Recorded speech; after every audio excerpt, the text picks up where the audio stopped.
Welcome back to Background Historian. Tonight we begin a quiet and restful journey through the long, evolving story of political identity in the United States. Rather than focusing on division or conflict, this series will gently trace how ideas, communities, and historical forces gradually formed what we now think of as the right wing and the left wing. We will move slowly through time, exploring cultural shifts, economic pressures, philosophical influences, and the calm turning of generations.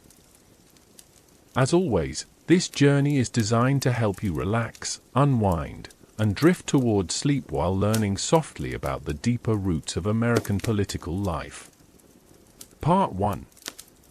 Early Foundations, the Seeds of Political Identity in Colonial America and the Gentle Birth of American Ideological Traditions. In the earliest days of the North American colonies, long before the language of right-wing and left-wing existed, the groundwork for American political identity developed quietly through daily life. These early settlers did not speak of liberal or conservative viewpoints. Instead, they lived through questions of community, authority, and personal liberty. These questions unfolded in slow movements, shaped by the environment, the rhythm of farms and coastal towns, and the diverse cultures that arrived from Europe. Life in the colonies was calm in many moments and challenging in others. People depended on one another for survival, which encouraged cooperation. At the same time, every colony had its own traditions, religious expectations, and systems of self-governance. Over time, these differences became the earliest hints of what would become the ideological spectrum. In New England, communities were often built around shared town structures. Meeting houses stood at the center of villages, where decisions were made through discussions and votes. These choices, though simple by modern standards, nurtured a tradition of civic participation. People learned to speak, listen, and consider the needs of their neighbors. This environment created a belief in local oversight, collective decision-making, and community moral standards. These values would later influence movements that leaned toward regulation, shared responsibility, and the idea that society could shape itself through deliberate reform. Meanwhile, colonies farther south developed differently. The warmer climate made plantation agriculture possible, and large estates took shape along rivers and fertile lands. Daily life revolved around individual households rather than community institutions. Local elites held significant influence. Authority flowed from landownership and economic independence. This produced a culture that valued personal freedom, minimal government interference, and autonomy over collective oversight. These early attitudes would later echo in ideas associated with American conservatism. These differences were gentle in their origins. They did not divide people sharply. They simply shaped the habits and expectations of each region in subtle, persistent ways. Over time, they became quiet threads woven into the political fabric of the emerging nation.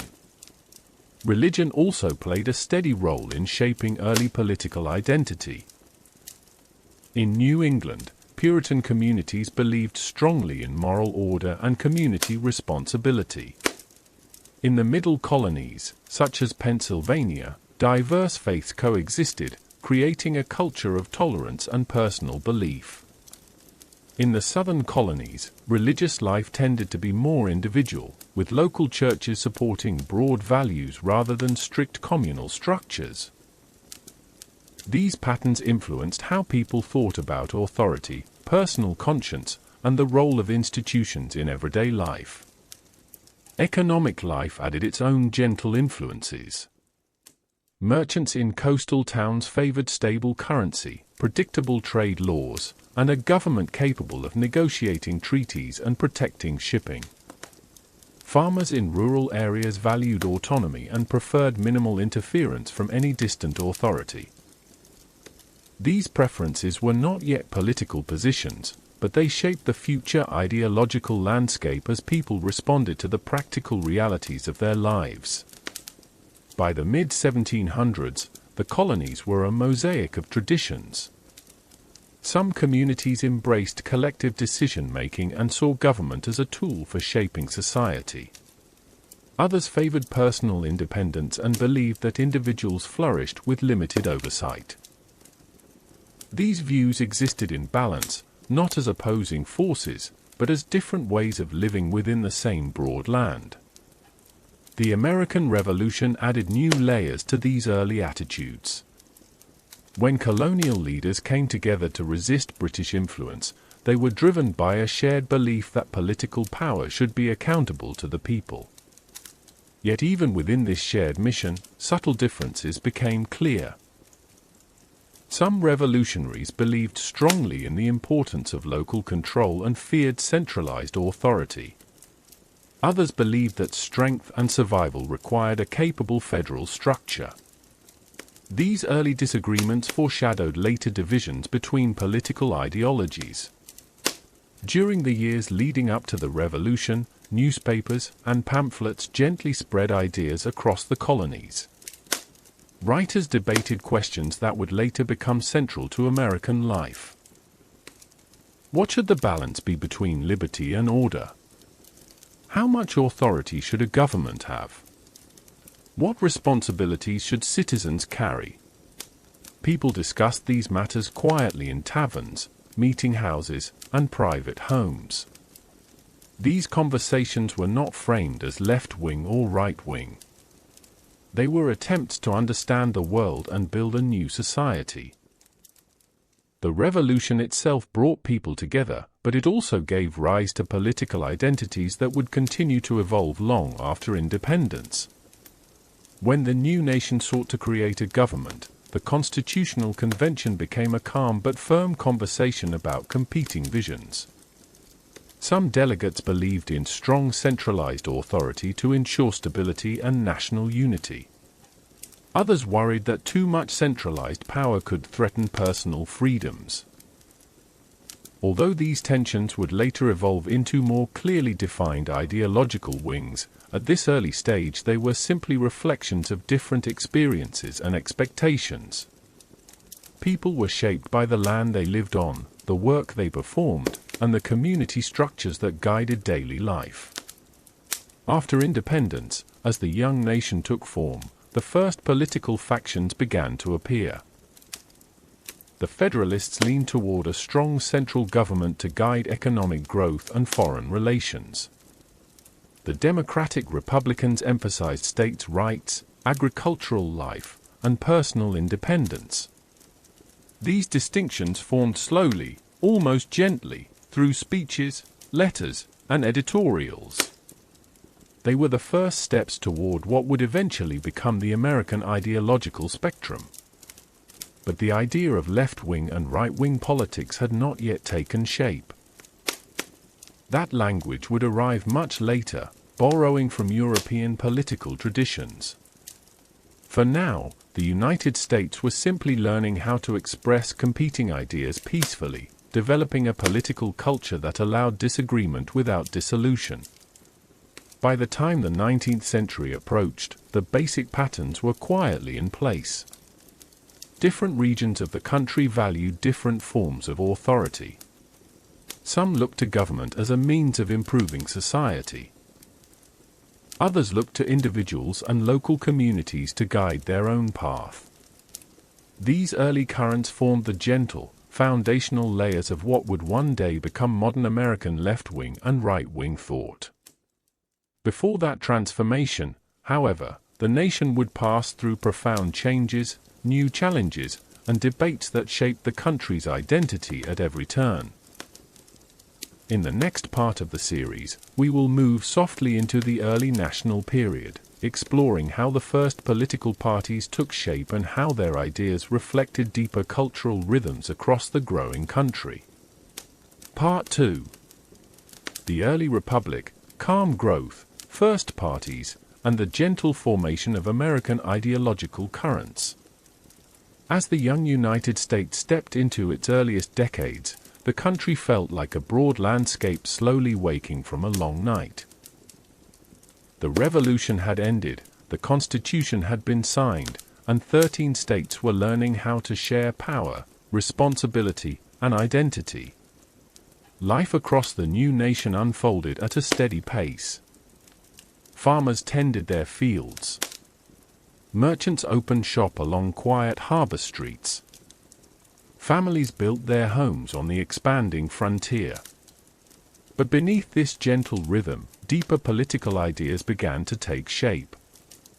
The period following the Constitution's ratification was marked by thoughtful debate. Leaders who had fought side by side during the revolution now approached the question of governing with different experiences and expectations.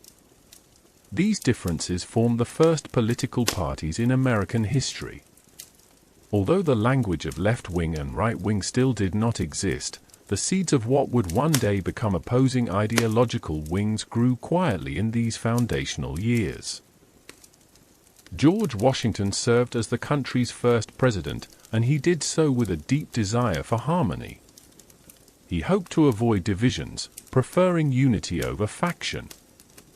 But even during his presidency, two distinct visions for the nation emerged in calm but unmistakable ways. One vision, supported by Alexander Hamilton, believed that the United States needed a strong central government. Hamilton saw government as a guiding force that could stabilize the economy, strengthen national credit, and build structures that would support a growing nation. He advocated for a national bank, protective financial policies, and a government capable of shaping economic development. These ideas leaned toward order, structure, and the belief that stability required coordinated national action. Opposing this view was another vision, supported by Thomas Jefferson and James Madison. They believed strongly in the power of local communities and the independence of states. They feared that too much central authority could threaten liberty, create elite control, and distance decision-making from the wishes of ordinary people. They envisioned the United States as a nation of farmers, each household tied to the land and living with a sense of personal autonomy. They preferred simpler government structures and believed that freedom grew best with minimal interference. These two visions gradually crystallized into the first American political parties. Hamilton's supporters became known as Federalists. Jefferson's supporters became the Democratic Republicans. Their disagreements were not explosive in nature. They were expressed through letters, speeches, newspaper essays, and long conversations. But they shaped the identity of the country in ways that would last for centuries. The Federalists believed that a strong government could protect the fragile young nation from internal disorder and external threats. They saw commerce, trade, and developing industries as vital to future growth. They believed that educated leaders should guide policy and maintain stability. The Democratic Republicans, on the other hand, valued small government, states' rights, and the everyday freedoms of citizens. They believed that ordinary people were the heart of the republic and that government's power should remain limited. They feared that financial institutions and concentrated authority could undermine the revolution's promise. These differences foreshadowed what would later be known as the ideological spectrum in the United States. The Federalists leaned toward a structured, centralized approach, reflecting beliefs that would eventually echo in modern right-wing ideas about order and stability, as well as modern left-wing ideas about coordinated public policy. The Democratic Republicans leaned toward local autonomy and personal liberty, reflecting values that would later influence both conservative skepticism of centralized power and progressive visions of individual rights. In these early years, political conflict remained mostly intellectual rather than personal. Leaders who disagreed still shared a sense of respect. They often worked together, dined together, and wrote to each other with courtesy. Even their strongest disagreements were expressed through elegant, deliberate prose rather than confrontational rhetoric. The tone of political conversation was slower, more reflective. Newspapers printed long, thoughtful pieces, and political meetings often took place in calm, candlelit rooms. During this period, the country expanded westward.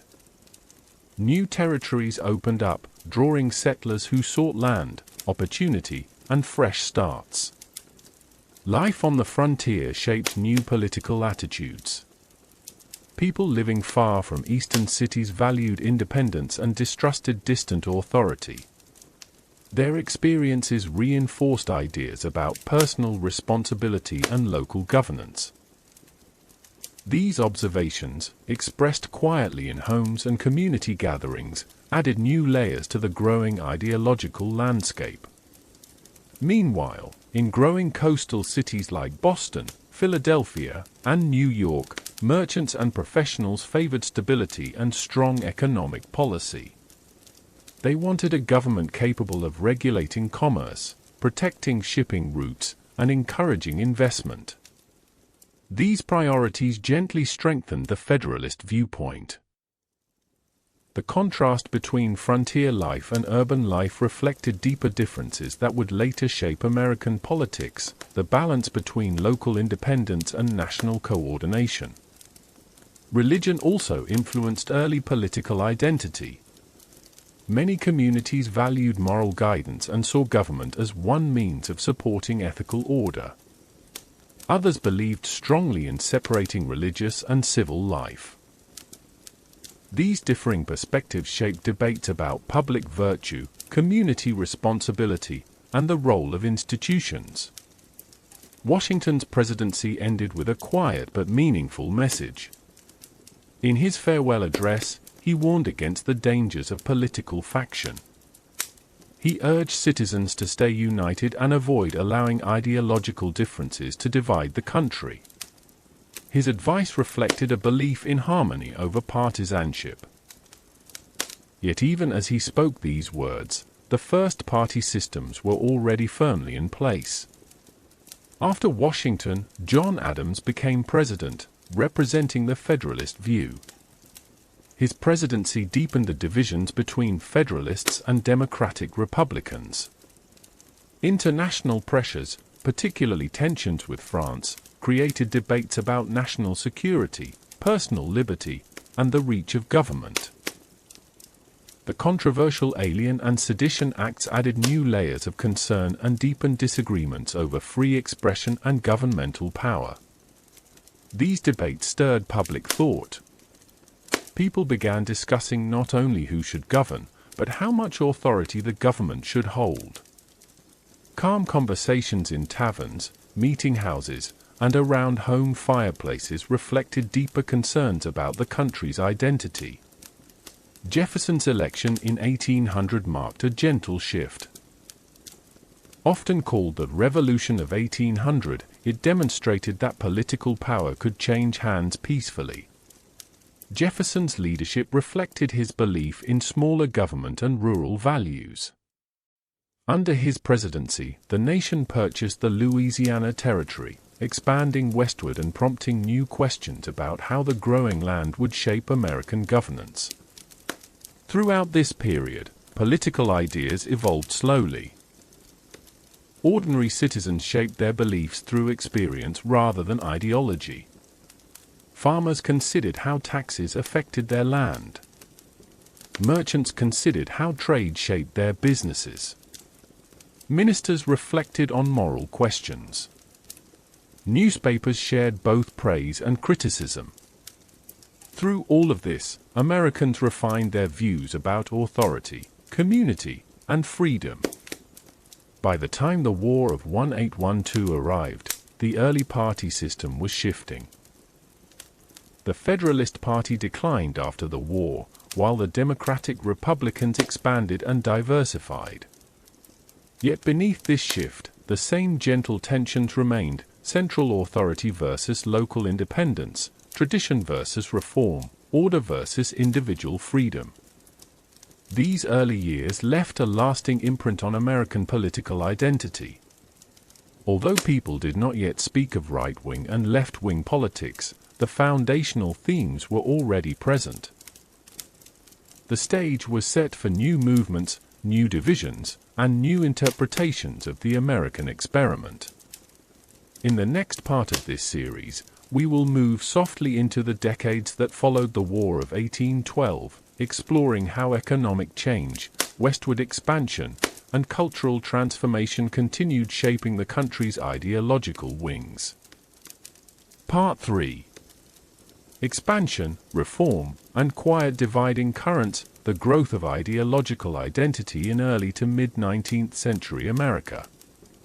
As the young United States settled into the decades after the War of 1812, the country entered a period of steady growth. The landscape widened, new states entered the Union, and generations matured with a sense of possibility. The early 19th century unfolded gently at first, shaped by westward migration, quiet community building, and an expanding economy.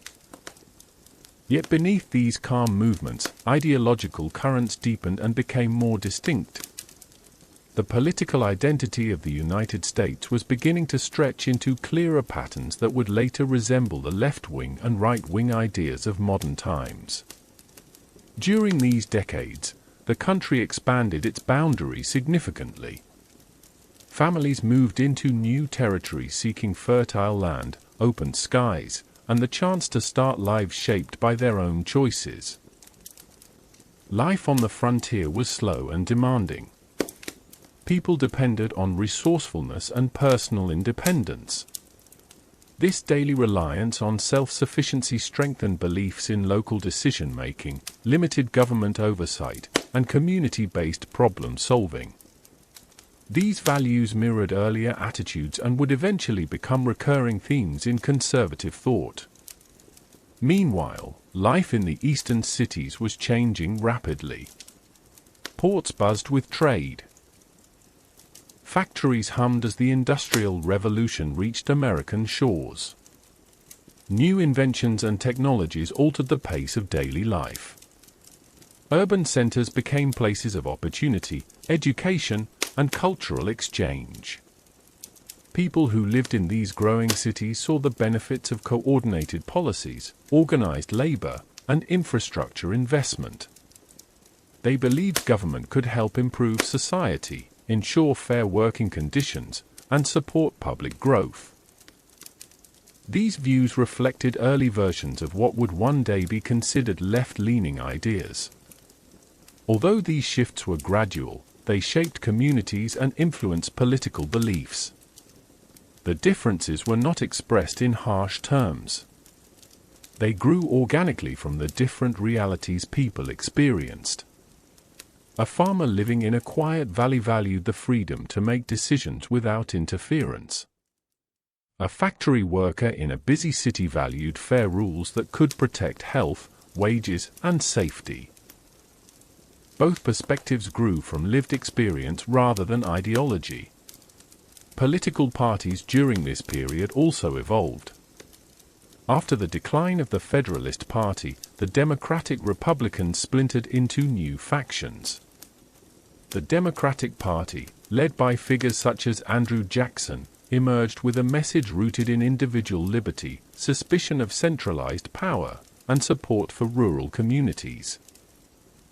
Jackson's supporters valued simplicity in government, personal independence, and the idea that ordinary people should have a voice in political life. Another group formed under Henry Clay and John Quincy Adams, eventually becoming known as the Whig Party. The Whigs believed in a more active government that could guide economic development through infrastructure projects, banking systems, and national planning. They supported roads, canals, and measures that encouraged commerce. They believed that government could improve society when guided carefully and responsibly. These disagreements were expressed through calm debates, legislative proposals, and public speeches. Newspapers carried discussions, sometimes critical, but still grounded in lengthy explanation rather than confrontation. Citizens attended community meetings where these ideas were talked through at an unhurried pace. During this time, the country also witnessed the beginning of major reform movements. These movements were driven by moral concerns and social observation rather than partisan identity.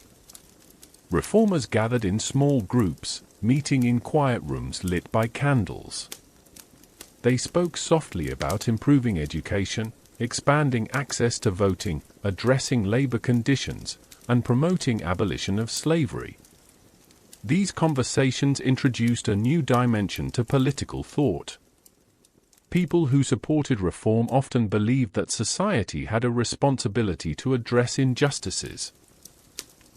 They wanted government to participate in guiding improvements. These early reform circles reflected values that would later be associated with the left wing. Others believed that reform should occur through personal responsibility, voluntary charity, and spiritual guidance rather than centralized action. They believed that individuals and communities should manage their own affairs. These ideas reflected values that would later be associated with the right wing. Both perspectives existed peacefully, shaped by the country's diversity of experience. As westward expansion continued, the balance between freedom and structure became more complicated. New states had to decide their own laws and systems of governance. Questions arose about banks, tariffs, land policies, and the balance of federal and state authority. Each new decision created gentle ripples across the political landscape. One of the most significant influences during this period was the economy. As factories grew, urban workers formed associations to advocate for safer environments, fair pay, and reasonable working hours. These early labor movements were moderate in tone but thoughtful in impact. They encouraged conversations about the responsibilities of employers, the needs of workers, and the role government might play in ensuring safe conditions. In rural areas, by contrast, people often viewed economic policy through the lens of farming and land use. They worried about bank power, debt, and trade policies that could shape prices. Farmers desired a predictable system that allowed them to maintain independence and stability.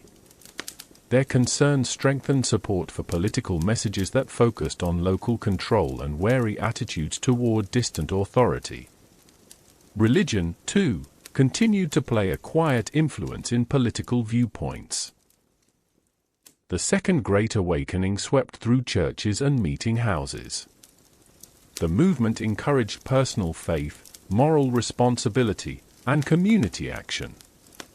Many reform campaigns arose from this moral renewal, including efforts related to temperance, education, and abolition. These developments brought together people from different backgrounds and encouraged them to think about the connection between morality and public policy. By the 1830s and 1840s, the nation had become a blend of calm rural life, busy city streets, reform gatherings, and expanding frontiers. These experiences formed the backgrounds of different political identities. Americans were beginning to think more deeply about how government should influence society. Some believed in minimal intervention. Others believed in shaping the future through deliberate action. The press expanded during this time as well. Newspapers became more widely available, carrying local and national perspectives into homes across the country. Editorials helped shape public thought. Letters to the editor allowed citizens to express their ideas. Political ideas traveled farther and became more accessible. Yet the tone of public conversation remained slower than in later centuries. People read essays with care, discussed them with neighbors, and reflected on them during quiet moments. Despite these emerging differences, many Americans still found common ground. They shared dreams of stability, prosperity, and the possibility of passing a better life to their children. The ideological divisions of the era were present, but they had not yet hardened into the recognizable wings of today. Instead, they flowed like gentle currents through the growing nation. As the country approached the middle of the 19th century, these early divisions deepened as new questions arose about expansion, federal authority, and the growing moral crisis surrounding slavery. The next decades would test the nation in profound ways, shaping the ideological wings more sharply and permanently. In the next part of this series, we will move gently into the years leading toward the Civil War, exploring how conflict, moral debates, and shifting identities influenced the formation of American political thought. Part 4. Tension, transformation, and the quiet drift toward division, political identity in the years before the Civil War. As the United States entered the decades leading up to the Civil War, the nation felt as if it were walking on a gently shifting landscape. Life in many places continued at a peaceful pace. Farmers tended their fields as dawn broke over quiet valleys. Ships glided into growing harbors carrying goods from distant shores. Children played in dusty streets of expanding frontier towns. Yet beneath these ordinary rhythms, deeper questions about identity, freedom, and the structure of American society began to grow louder in thoughtful conversations across the country. These decades represented a turning point. The political ideas that had once been broad, quiet, and flexible began to sharpen. Although people still did not use the words left-wing or right-wing, the underlying beliefs that would later shape those categories took on more distinct form during this era.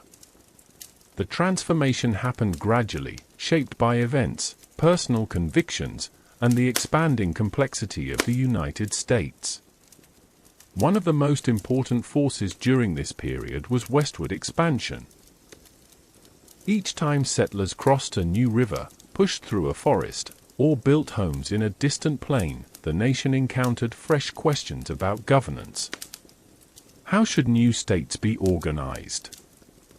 Who should make decisions about land, trade, and rights? As new territories applied for statehood, these questions needed answers. Different regions responded in different ways based on their own experiences.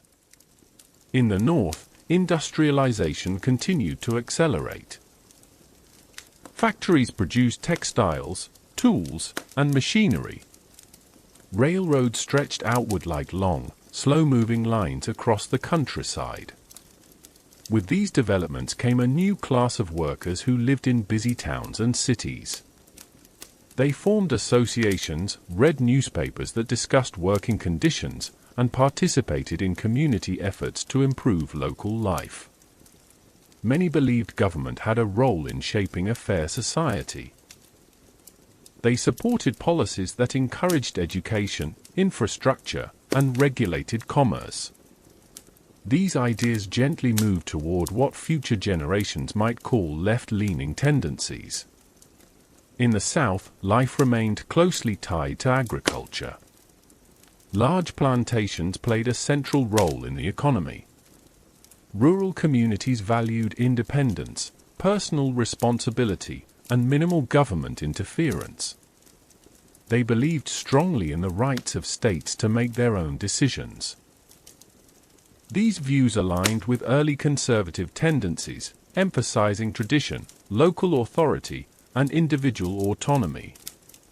At the center of the growing tension was the question of slavery.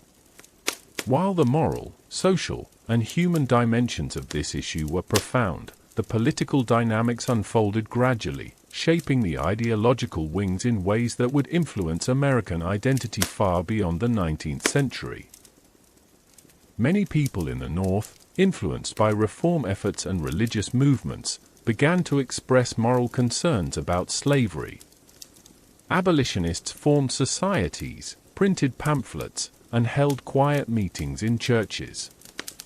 Their arguments were grounded in a belief that society could and should improve through collective action. In the South, people saw slavery as intertwined with their economic system and way of life. They believed strongly in the authority of states to regulate their own institutions. They valued continuity and stability. These beliefs contributed to a growing political divide centered around governance, tradition, and interpretation of the Constitution. The federal government attempted to preserve unity through compromises, each crafted to keep the peace. The Missouri Compromise of 1820, the Compromise of 1850, and the Kansas-Nebraska Act all aimed to balance competing interests. These laws were created through long debates, calm negotiation, and extended discussion in the halls of Congress. Political leaders hoped that compromise could maintain stability. Yet beneath the surface, each agreement deepened the sense that the country was moving in two different directions. During this time, new political parties emerged. The Whigs, who had once balanced the Democratic Party, began to weaken as the nation's questions became more urgent. The debate over slavery fractured the Whigs and contributed to the creation of new political identities. Some citizens sought a party focused on preventing the expansion of slavery into Western territories. Others emphasized economic stability or moral reform. The shifting party landscape mirrored the shifting nation. One of the most significant developments was the rise of the Republican Party in the 1850s. This new party formed from a coalition of groups who opposed the expansion of slavery. The Republican Party was grounded in the belief that government could take an active role in shaping the moral and economic direction of the nation. Its early platform connected ideas about economic modernization, infrastructure investment, and the prevention of slavery spread. These positions resonated with many Northerners and reflected the quieter foundations of what would one day be considered left-leaning political thought, although the context was very different from modern politics. Meanwhile, the Democratic Party remained strong in the South. It emphasized states' rights, personal liberty from federal interference, and the preservation of traditions. These values reflected early conservative tendencies, rooted in local autonomy and continuity. During this period, the nation saw the rise of powerful and influential voices on both sides. Writers, ministers, editors, and community leaders shaped public opinion through carefully written essays, sermons, and speeches. Many of these pieces were read aloud in homes and community gatherings. Political awareness grew through quiet discussion rather than sudden confrontation. Newspapers carried long debates. Citizens followed political developments through articles that stretched across entire pages. There was time to reflect, to ponder, and to form opinions gradually. Even as differences grew more distinct, public discourse was often calm in tone, even when firm in conviction. The mid-19th century also experienced profound cultural shifts. Art, literature, and education expanded. Schools grew more common. Intellectual circles discussed philosophy and governance. Americans read novels that explored themes of justice, morality, and human experience. These cultural movements influenced political ideas by encouraging empathy, reflection, and curiosity. Economic change also added complexity to public thought. Railroads and telegraphs connected the country in new ways. Markets expanded. Urban life became more central to national conversations. People living in different parts of the country experienced vastly different versions of American life, and these experiences informed their political beliefs. As the 1850s came to a close, the divisions between North and South hardened. People began to express their views with more urgency. Yet even in this tense period, there were moments of quiet reflection. Community leaders held local meetings trying to ease fears. Writers urged moderation. Clergy prayed for unity. Families in towns and rural communities hoped for peace. Despite these efforts, the nation drifted toward conflict. The election of Abraham Lincoln in 1860, representing the Republican Party, was seen in the South as a sign that the federal government had moved in a direction they no longer felt aligned with. Southern states began to consider secession. Political differences had evolved into fundamentally different visions of the future. As the nation approached the Civil War, the ideological paths that would one day be described as right-wing and left-wing took on clearer shape.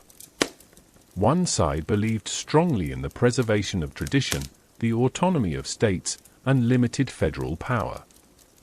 The other side believed that government had the authority and responsibility to shape national policy, expand rights, and guide moral progress. These opposing viewpoints were not yet labeled in the modern sense, but their foundational patterns had become firmly established. In the next part of this series, we will move softly into the Civil War era itself, exploring how conflict reshaped American political identity and how the country emerged with new understandings of power, justice, and governance. Part 5. The Civil War and the quiet shaping of American ideological wings. As the United States entered the 1860s, the country stepped into one of the most difficult chapters of its history. Yet even in this turbulent period, the story of political identity continued to unfold slowly, shaped not only by battles and decisions made in government buildings, but also by the quiet experiences of ordinary people. The Civil War is often described in terms of conflict and strategy, but beneath those more dramatic layers, there were gentler movements that influenced future political thought in subtle and lasting ways. When the first states announced their secession, many Americans reacted not with fiery words, but with heavy contemplation. Families sat around their kitchen tables wondering what the future would bring.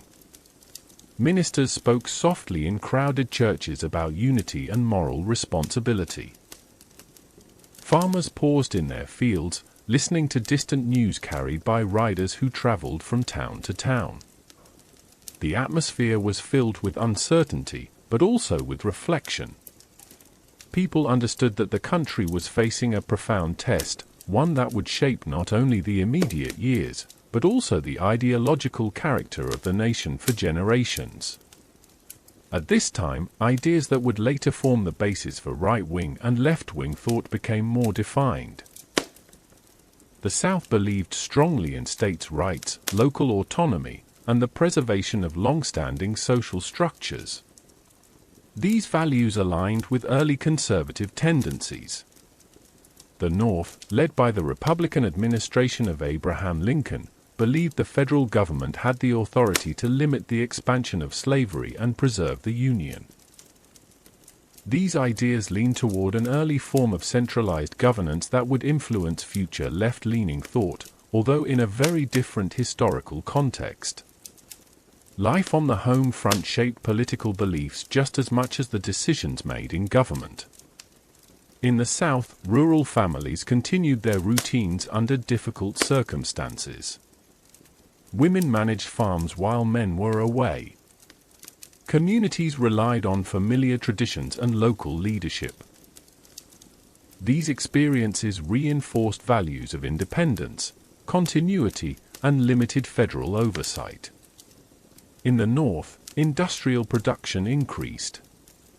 Factories produced clothing, weapons, and supplies.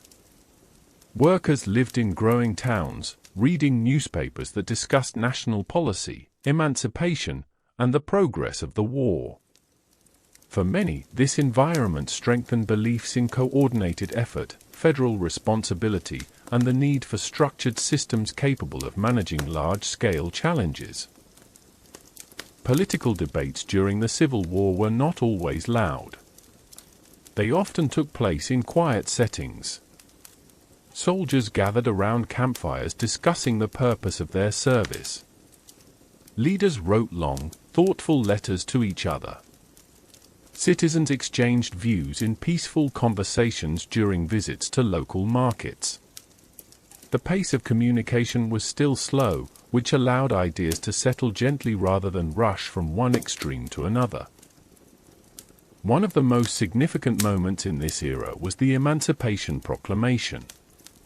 When President Lincoln announced it in 1863, he framed the decision carefully, believing it was both a military measure and a moral step.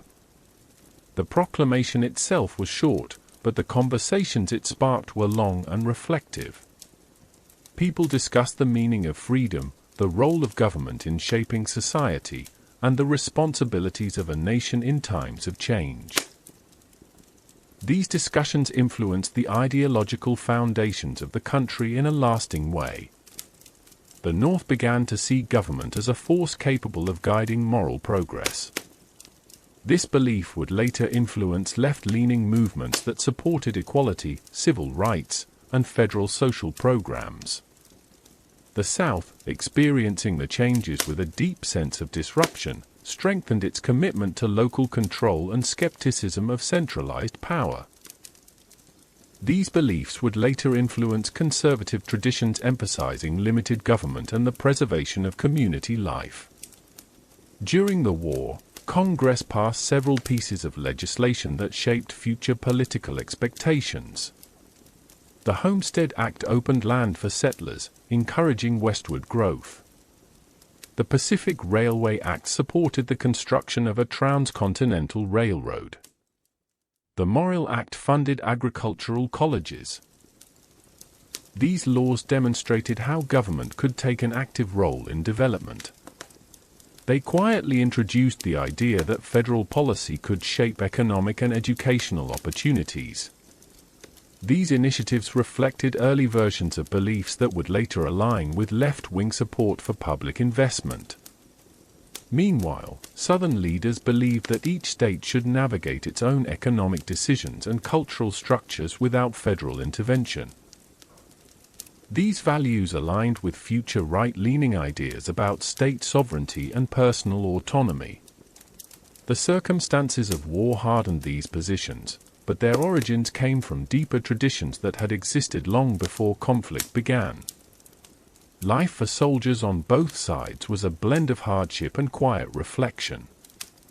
Camps were often silent except for the soft hum of conversation, the crackling of fire, or the distant sound of wind moving through trees or across empty fields. Soldiers wrote letters home describing their thoughts about unity, liberty, and the future. These letters revealed how everyday experiences influence political beliefs in ways that were gentle and deeply personal. The conclusion of the war brought enormous change. When Union forces prevailed, the country faced the task of Reconstruction, a period that attempted to rebuild the South and integrate formerly enslaved people into public life. This era introduced new political questions.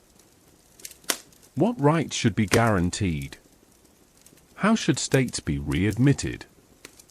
What role should the federal government play in ensuring fairness? Some Americans believed strongly in using federal authority to protect civil rights, rebuild institutions, and support newly freed communities. Others believed that states should regain control as quickly as possible to preserve stability. These differing viewpoints reflected the emerging outlines of left-wing and right-wing philosophies, though people at the time did not yet use those terms. Reconstruction offered opportunities for progress but also experienced resistance, setbacks, and eventual compromise. The efforts of federal leadership to expand rights aligned with beliefs in governmental responsibility, while Southern attitudes emphasized tradition, autonomy, and local governance. These opposing values contributed to the long-term shape of American ideological life. When Reconstruction slowly faded and the century moved toward its final decades, the country carried with it the lasting effects of the war. People had witnessed the power of federal government during crisis, as well as the importance of local identity. They had seen how moral questions could shape political outcomes. They had experienced how economic and social systems influence belief. These impressions created the deep roots of the political spectrum that would continue evolving long into the future. In the next part of this series, we will move gently into the late 19th century, exploring how industry, immigration, and social reform further shaped American political wings in soft but significant ways. Part 6. Industrial Dawn, Quiet Reform, and the Soft Shaping of New Political Currents in Late 19th Century America. As the United States entered the later decades of the 19th century, the nation felt as if it was stepping into a new kind of morning. The Civil War had ended. Reconstruction, with all of its hopes and struggles, had slowly faded. Across the country, life settled into a quieter rhythm again, yet one that was transformed by gentle but powerful forces. Factories grew, railroads stretched across plains and mountains, and millions of people from distant countries arrived seeking new beginnings. These changes unfolded gradually, touching every part of American life, and shaping political identity in ways that would influence the emerging forms of right-wing and left-wing thought. Although citizens of the time did not think in those categories, their experiences, observations, and daily routines slowly shaped the future ideological landscape. This period was not defined by sudden shifts. Instead, it was built from countless small moments. A worker finishing a long shift in a steel mill. A farmer loading grain onto a train. A family stepping off a ship at a crowded port. A teacher leading children through lessons in a one-room schoolhouse. These scenes carried quiet political meaning. They shaped how people viewed government, opportunity, authority, and community responsibility. Industrialization transformed the country's economy. In cities like Pittsburgh, Chicago, and Detroit, factories glowed with the warm light of furnaces. Machines clattered through long hours. Workers stood shoulder to shoulder along assembly lines. Life in these cities moved faster than before. People lived in crowded tenements, ate hurried meals, and read newspapers that reported on labor conditions, wages, and safety concerns. For many workers, the challenges of industrial life led to new expectations about government. They saw that large companies held great power. They experienced long hours, workplace hazards, and financial uncertainty. This encouraged quiet conversations about whether public institutions should help ensure safer environments, fair pay, and reasonable rules to protect workers. These conversations were not emotional demands, but thoughtful reflections shared in coffee houses, along sidewalks, and inside church meeting rooms. Over time, they contributed to ideas that would later align with left-leaning beliefs about labor rights, social support, and economic regulation. At the same time, many Americans still lived in rural areas, far from the rapid pace of urban life.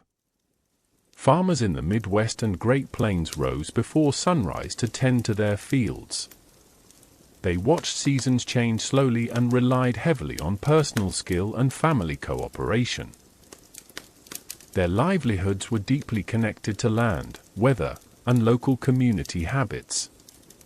They valued independence and distrusted distant institutions that seemed disconnected from their daily lives. As economic pressures grew, particularly during periods when crop prices dropped, farmers also expressed concerns about banks, railroads, and national markets. Yet their preferred remedies often leaned toward local solutions and grassroots movements rather than centralized authority. This strengthened future right-leaning ideas about limited government, community autonomy, and the belief that individuals and local groups could solve problems more effectively than large national institutions. Despite the differences in experience, most Americans still shared many common hopes during this time. They wanted stability, peaceful lives, and opportunities for their families. They read the same newspapers, attended the same fairs, and celebrated the same national holidays. Their differences were present, but not yet hardened. The arrival of millions of immigrants added new layers to public life. People came from Italy, Ireland, Germany, Russia, China, and many other places. They brought languages, traditions, and cultural practices that enriched American cities. These communities settled into neighborhoods that soon filled with life. Markets sold foods from many cultures. Churches rang with unfamiliar hymns. Children grew up speaking 2 or more languages. Immigration shaped political ideas in gentle but significant ways. In urban areas, immigrants often joined the working class, strengthening calls for better labor conditions. Community organizations formed to help families adjust to their new lives. These groups believed in collective action and social support, ideas that would later align with left-leaning philosophies. However, immigration also led some Americans to worry about jobs, cultural change, and social stability. These concerns were expressed in quiet conversations about preserving traditions, maintaining community order, and protecting local customs. These ideas reflected early right-leaning attitudes about cultural continuity and caution toward rapid change. During this period, reform movements continued to flourish. Many citizens believed that society could improve through organized effort.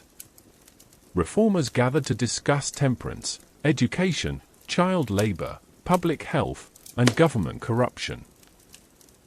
They wrote pamphlets, held community meetings, and testified in state legislatures. These movements were often guided by a belief in moral progress and collective responsibility. Their efforts laid early foundations for future left-leaning ideas about public welfare and the role of government in addressing societal needs.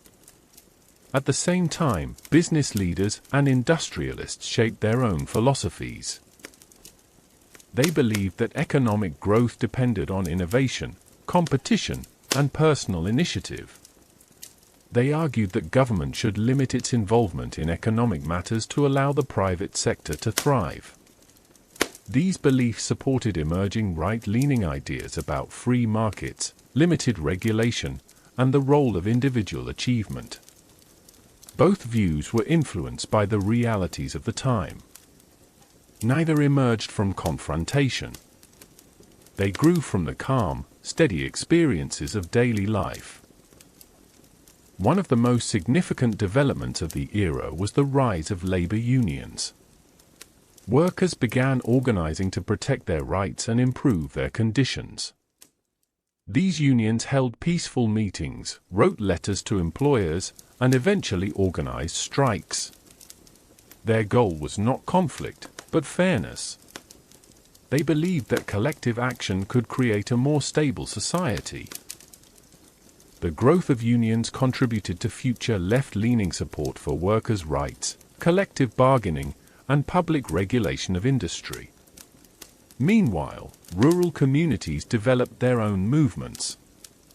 The Grange, formed in the 1860s and 1870s, sought to support farmers by promoting cooperation, sharing knowledge, and advocating for fair treatment from railroads and banks.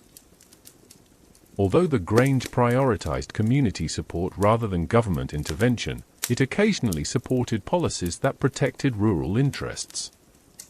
These mixed approaches influenced both conservative and progressive traditions in the decades that followed. Another key development was the rise of the populist movement in the 1890s. Populists focused on the needs of farmers and rural citizens who felt neglected by national financial systems. They criticized banks, railroads, and monopolies, believing that these institutions had too much power. They also supported measures such as the direct election of senators and the regulation of large corporations. This movement blended ideas that would later influence both left-wing and right-wing philosophies. It supported strong action against powerful institutions, which aligned with future progressive values, while also emphasizing rural identity, skepticism of elites, and local autonomy, which aligned with conservative values. This era demonstrated that American political ideas were far more fluid than the categories used today. People responded to their own realities.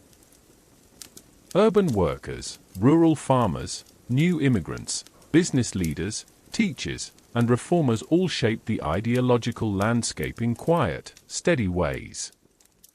By the end of the 19th century, the United States had become a rapidly changing nation. The gentle ideological currents that had once been broad and indistinct were now forming clearer paths. Those who valued tradition, autonomy, and limited government found comfort in emerging conservative ideas. Those who believed in government's role in shaping fairness, supporting communities, and regulating industry leaned toward emerging progressive ideas. Yet the political story was still far from complete.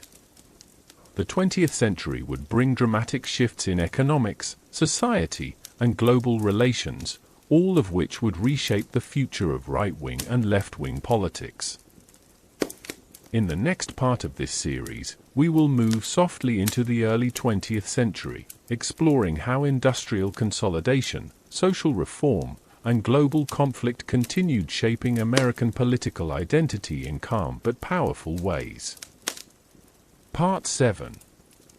Progressive currents, quiet conservatism, and the soft reshaping of American politics in the early 20th century. As the United States stepped into the early 20th century, the country entered a period of gentle but powerful transformation. The sounds of the 19th century had not completely faded. Trains still traveled across long stretches of prairie.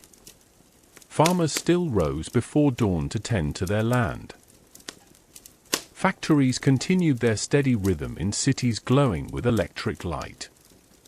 But new movements, new technologies, and new ideas began to reshape how Americans understood society, responsibility, and the purpose of government. These changes unfolded slowly, like the soft turning of a season, and they contributed greatly to the formation of modern ideological wings. The Progressive Era, which stretched from the late 1890s into the 1920s, was a time of reform. It was driven not by sudden waves of anger, but by careful observation and steady public concern. Progressive thinkers believed that society could improve through thoughtful organization. They wanted safer workplaces, better living conditions, and honest government. Reformers wrote long reports, held community meetings, and spoke gently but firmly about the importance of fairness and public accountability. This movement helped shape what would later be considered left-leaning thought. Progressives supported child labor laws, food and drug safety standards, and government action to prevent harmful business practices. They believed that public institutions could help create a safer, healthier society. Their ideas grew from sincere concern for everyday people, especially workers, immigrants, and children who lived in crowded cities or difficult conditions. At the same time, conservative ideas also took new forms during this period. Many Americans valued stability, tradition, and personal responsibility. They believed in the importance of family, local community, and voluntary cooperation. They supported limited government involvement and placed trust in individuals and private organizations to solve problems. These views, shaped by rural life, religious traditions, and long-standing cultural beliefs, helped guide the formation of modern right-leaning thought. Both progressive and conservative ideas grew naturally from the lives people lived. City life encouraged collective solutions. Rural life encouraged independence. Neither side was fully formed yet. They were simply different interpretations of how to face the challenges of a rapidly changing nation. Immigration continued at a steady pace, adding richness to the country's cultural fabric. Newcomers from Italy, Eastern Europe, the Middle East, and Asia filled neighborhoods with languages, foods, and traditions unfamiliar to many Americans. They worked in factories, built railroads, opened small shops, and raised families. Their presence encouraged progressives to advocate for education, public health, and fair treatment. At the same time, immigration stirred concerns among those who feared cultural change or economic competition. These reactions quietly shaped conversations about national identity, resources, and the meaning of citizenship. The relationship between workers and employers also evolved. Labor unions grew stronger, speaking softly but persistently about fair wages, reasonable hours, and safety in factories and mines. These goals aligned with progressive beliefs in public regulation and worker protection. Conservatives, however, warned that too much regulation might harm economic growth or limit personal initiative. They believed that private industry should remain flexible to innovate and compete. During this era, Presidents Theodore Roosevelt, William Howard Taft, and Woodrow Wilson each influenced the nation in different ways. Roosevelt, though a Republican, embraced many progressive ideas. He supported conservation, trust-busting, and consumer protection, believing that strong government action was sometimes necessary to maintain fairness. His approach inspired future generations who believed that national leadership could guide reform. Taft took a more restrained approach, reflecting conservative values of limited government and careful legal interpretation. He continued some progressive policies, but with greater caution. His presidency showed how the nation continued to balance reform and restraint. Wilson, a Democrat, supported progressive economic reforms while emphasizing moral responsibility in public life. His administration introduced the Federal Reserve System, enacted antitrust laws, and established new labor protections. These policies reflected a growing belief that government could help manage complex economic systems. Together, these leaders demonstrated that American political thought was not fixed. Even members of the same party could hold different beliefs. Their presidencies showed how ideas that would later be labeled left-wing or right-wing were slowly taking shape through experimentation and reflection. As the early 20th century continued, new technologies transformed daily life. Automobiles appeared on roads that once only saw horses. Telegraphs and telephones connected people across long distances. Radio soon filled living rooms with news, music, and political messages. These technologies changed how Americans experienced the world. Information spread faster. Ideas traveled farther. Public debates reached more ears. This faster communication encouraged the development of broader political identities. World War I added another layer to political thought. When the United States entered the war in 1917, the country experienced a wave of unity mixed with concern about national security. The war raised questions about civil liberties, patriotism, and the role of government in protecting the nation. Progressives saw the war as an opportunity to expand federal programs that supported communities. Conservatives saw it as a reminder of the importance of national strength and traditional values. After the war, the nation entered a period of quiet introspection. The 1920s brought economic growth, cultural change, and shifts in social attitudes. Jazz music filled city streets. Automobiles gave families new mobility. Movies introduced shared stories. Young people questioned old social norms. Women had gained the right to vote, expanding political participation.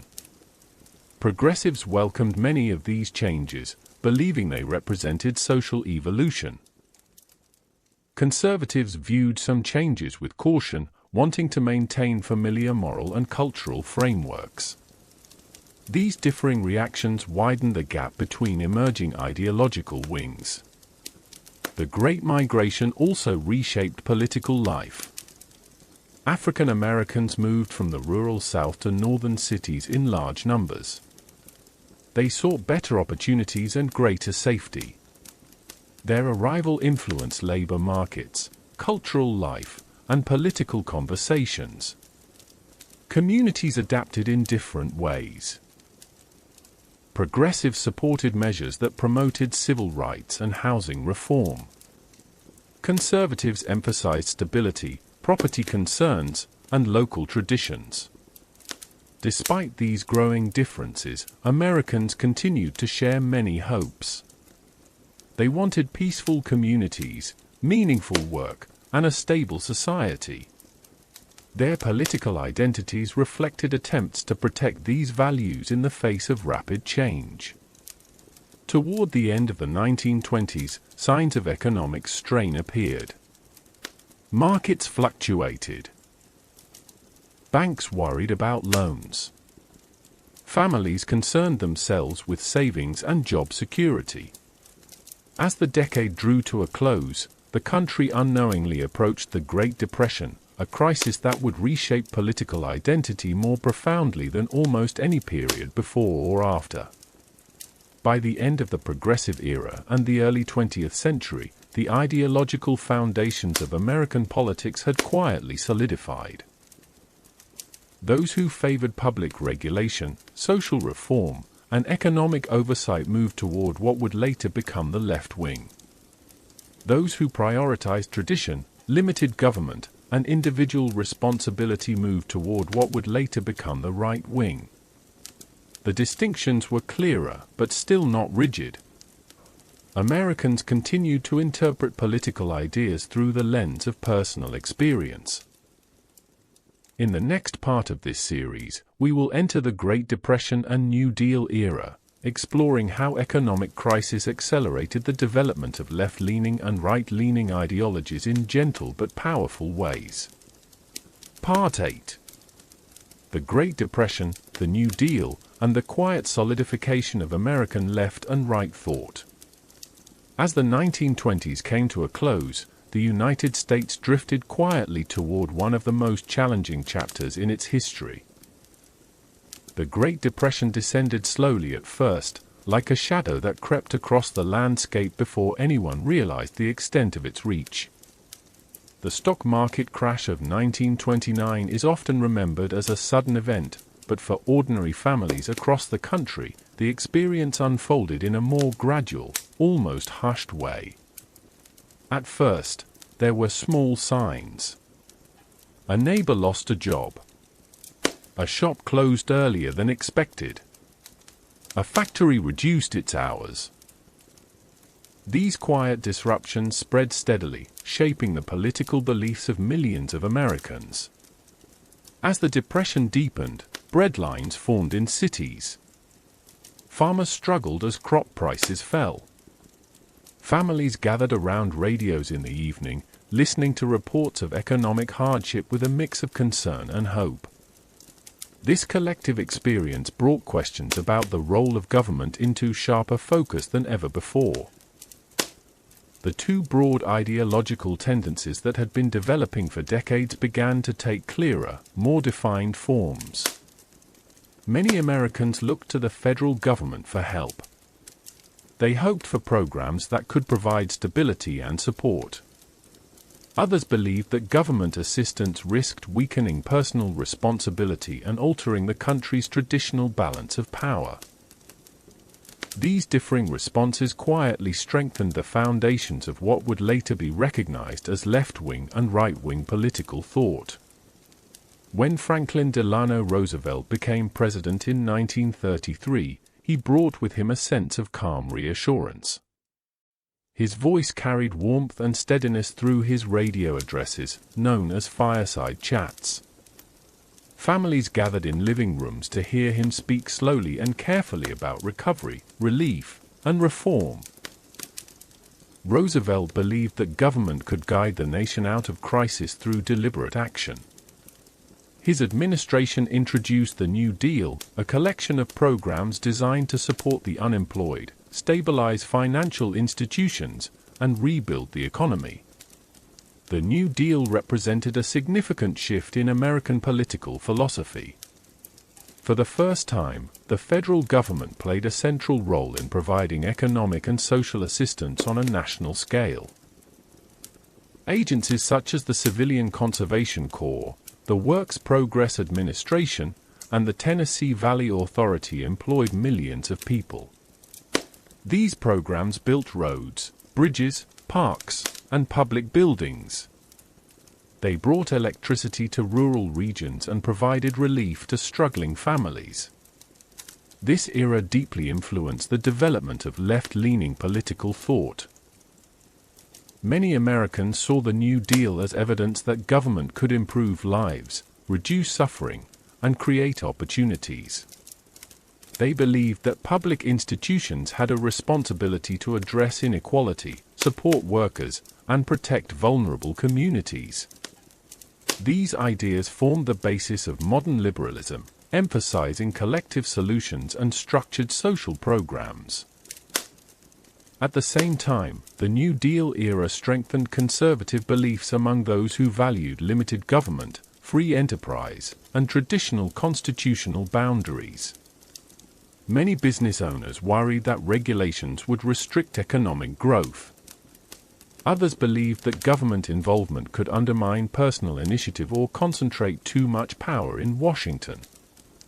They favored local solutions, voluntary charity, and a reduced federal footprint. These views became the foundation of modern conservatism. The debates of this era were often respectful, even when disagreements ran deep. Members of Congress argued their views in long speeches filled with careful reasoning. Citizens discussed policy at dinner tables, church gatherings, and community meetings. Newspapers published thoughtful editorials that tried to interpret the shifting political landscape for their readers. The tone of public discourse remained slow and reflective, shaped by the pace of life in the 1930s. The Great Depression also reshaped the lives of farmers. Severe drought and dust storms devastated the Great Plains during the Dust Bowl. Families migrated westward in search of work. The experience of instability encouraged some to support government intervention in agriculture through programs that stabilized prices and protected farms. Others continued to rely on community resilience and personal resourcefulness, reinforcing localist conservative values. Labor unions gained strength in the 1930s as well. Many workers appreciated government support for collective bargaining and workplace protections. They viewed these measures as essential in balancing the power between employers and employees. These developments further strengthened left-leaning ideals surrounding worker rights, fair wages, and safety standards. Conservatives, meanwhile, believed strongly that private enterprise should remain flexible and free from excessive regulation. They feared that government agencies might grow too influential or disconnected from local concerns. Their commitment to personal responsibility, free markets, and cautious governance became more clearly defined during this period.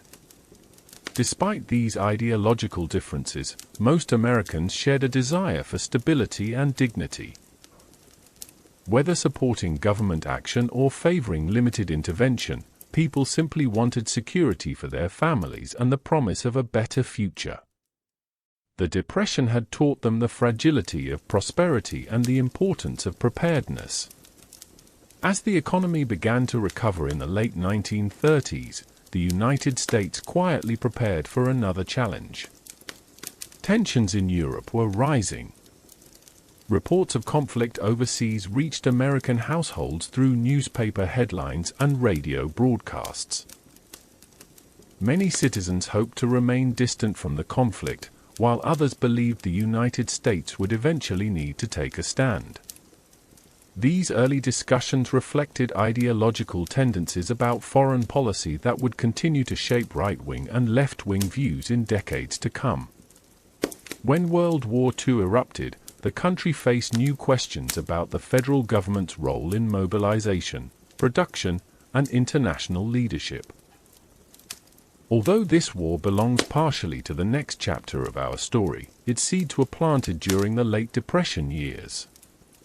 Many Americans began to view global engagement as necessary for stability, while others believed strongly in caution, restraint, and cost awareness. These conversations shaped both liberal internationalism and conservative realism in the modern era. The Depression also influenced cultural attitudes. Artists, writers, and musicians depicted the struggles and resilience of everyday people. Their work encouraged empathy and collective understanding, aligning with progressive ideals. Meanwhile, religious communities emphasized moral discipline, perseverance, and the strength of tradition, reflecting conservative values. By the time the 1930s gave way to the 1940s, the broad outlines of American political identity had become much clearer. Those who supported active government involvement in economic and social affairs leaned toward what would become modern liberalism.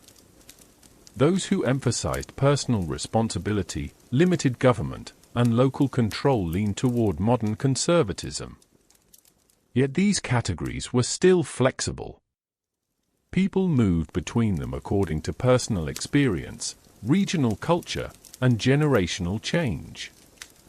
The Great Depression and New Deal period acted like a quiet turning wheel in American history.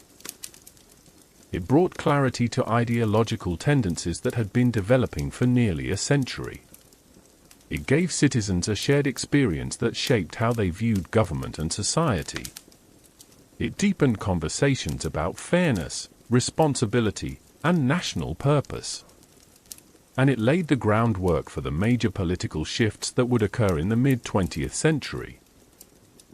In the next part of this series, we will move gently into the era of World War II and the early Cold War, exploring how global conflict and post-war recovery continued to shape American left-wing and right-wing identity. Part 9. World War II, Early Cold War Tensions, and the quiet broadening of American political wings. As the United States moved into the 1940s, the nation entered a period where global events quietly, but powerfully, reshaped political identity. The Great Depression had encouraged Americans to think deeply about economic security, the role of government, and the strength of communities. Now, the world beyond America's borders began to influence these beliefs in new ways. The rise of conflict in Europe and Asia created uncertainty that slowly spread across American homes, workplaces, and public conversations.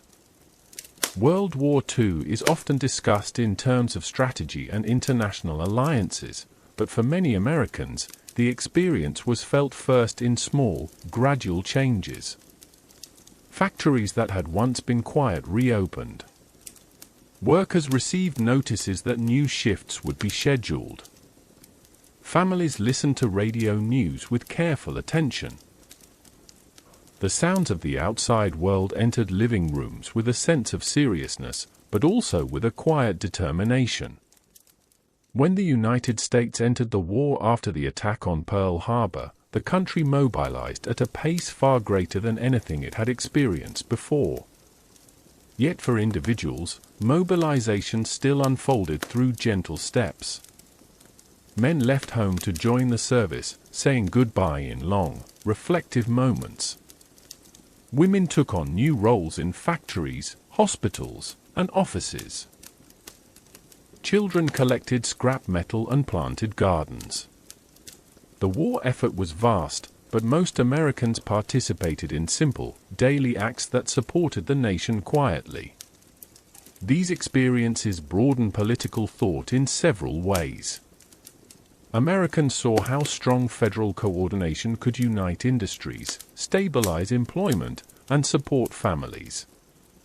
Government agencies guided production, set prices, and ensured resources reached where they were needed. Many citizens recognized the value of national unity and organized public effort. These observations strengthened left-leaning beliefs in coordinated action, public programs, and shared responsibility. At the same time, others reflected on the limits of government involvement and the importance of private industry. They saw how businesses adapted quickly, innovated under pressure, and contributed significantly to the war effort. They valued the strength of local communities, individual initiative, and personal sacrifice. This perspective strengthened right-leaning ideas about independence, efficiency, and the power of free enterprise. Thus, even during the crisis of war, the foundations of both wings grew stronger. War shaped ideology not through conflict, but through quiet observation of how society behaved under pressure. When the war ended in 1945, Americans experienced a period of calm relief. Soldiers returned home. Families reunited. Streets filled with celebration. Factories slowly transitioned back to producing civilian goods. Communities began to rebuild normal routines. Yet the global landscape had changed, and the United States emerged with newfound international responsibilities. The early Cold War period began almost silently. At first, Americans simply noticed new headlines. News of developments in Europe. Reports about atomic energy. Discussions of political systems far from home. Slowly, these concerns entered public life. The growing tension between the United States and the Soviet Union shaped political thought in lasting ways. For many Americans, the Soviet Union represented a challenge to democratic ideals. It was a society organized through centralized authority and collective ownership. This sparked concern among those who valued personal freedom, private property, and limited government. These citizens emphasized the importance of defending tradition, protecting liberty, and maintaining a cautious approach to federal power. Their views contributed to the formation of modern conservative identity. Others interpreted the global tension as a call for collective strength. They believed the United States needed a strong federal government, capable of defending democracy around the world, investing in scientific research, and supporting international alliances.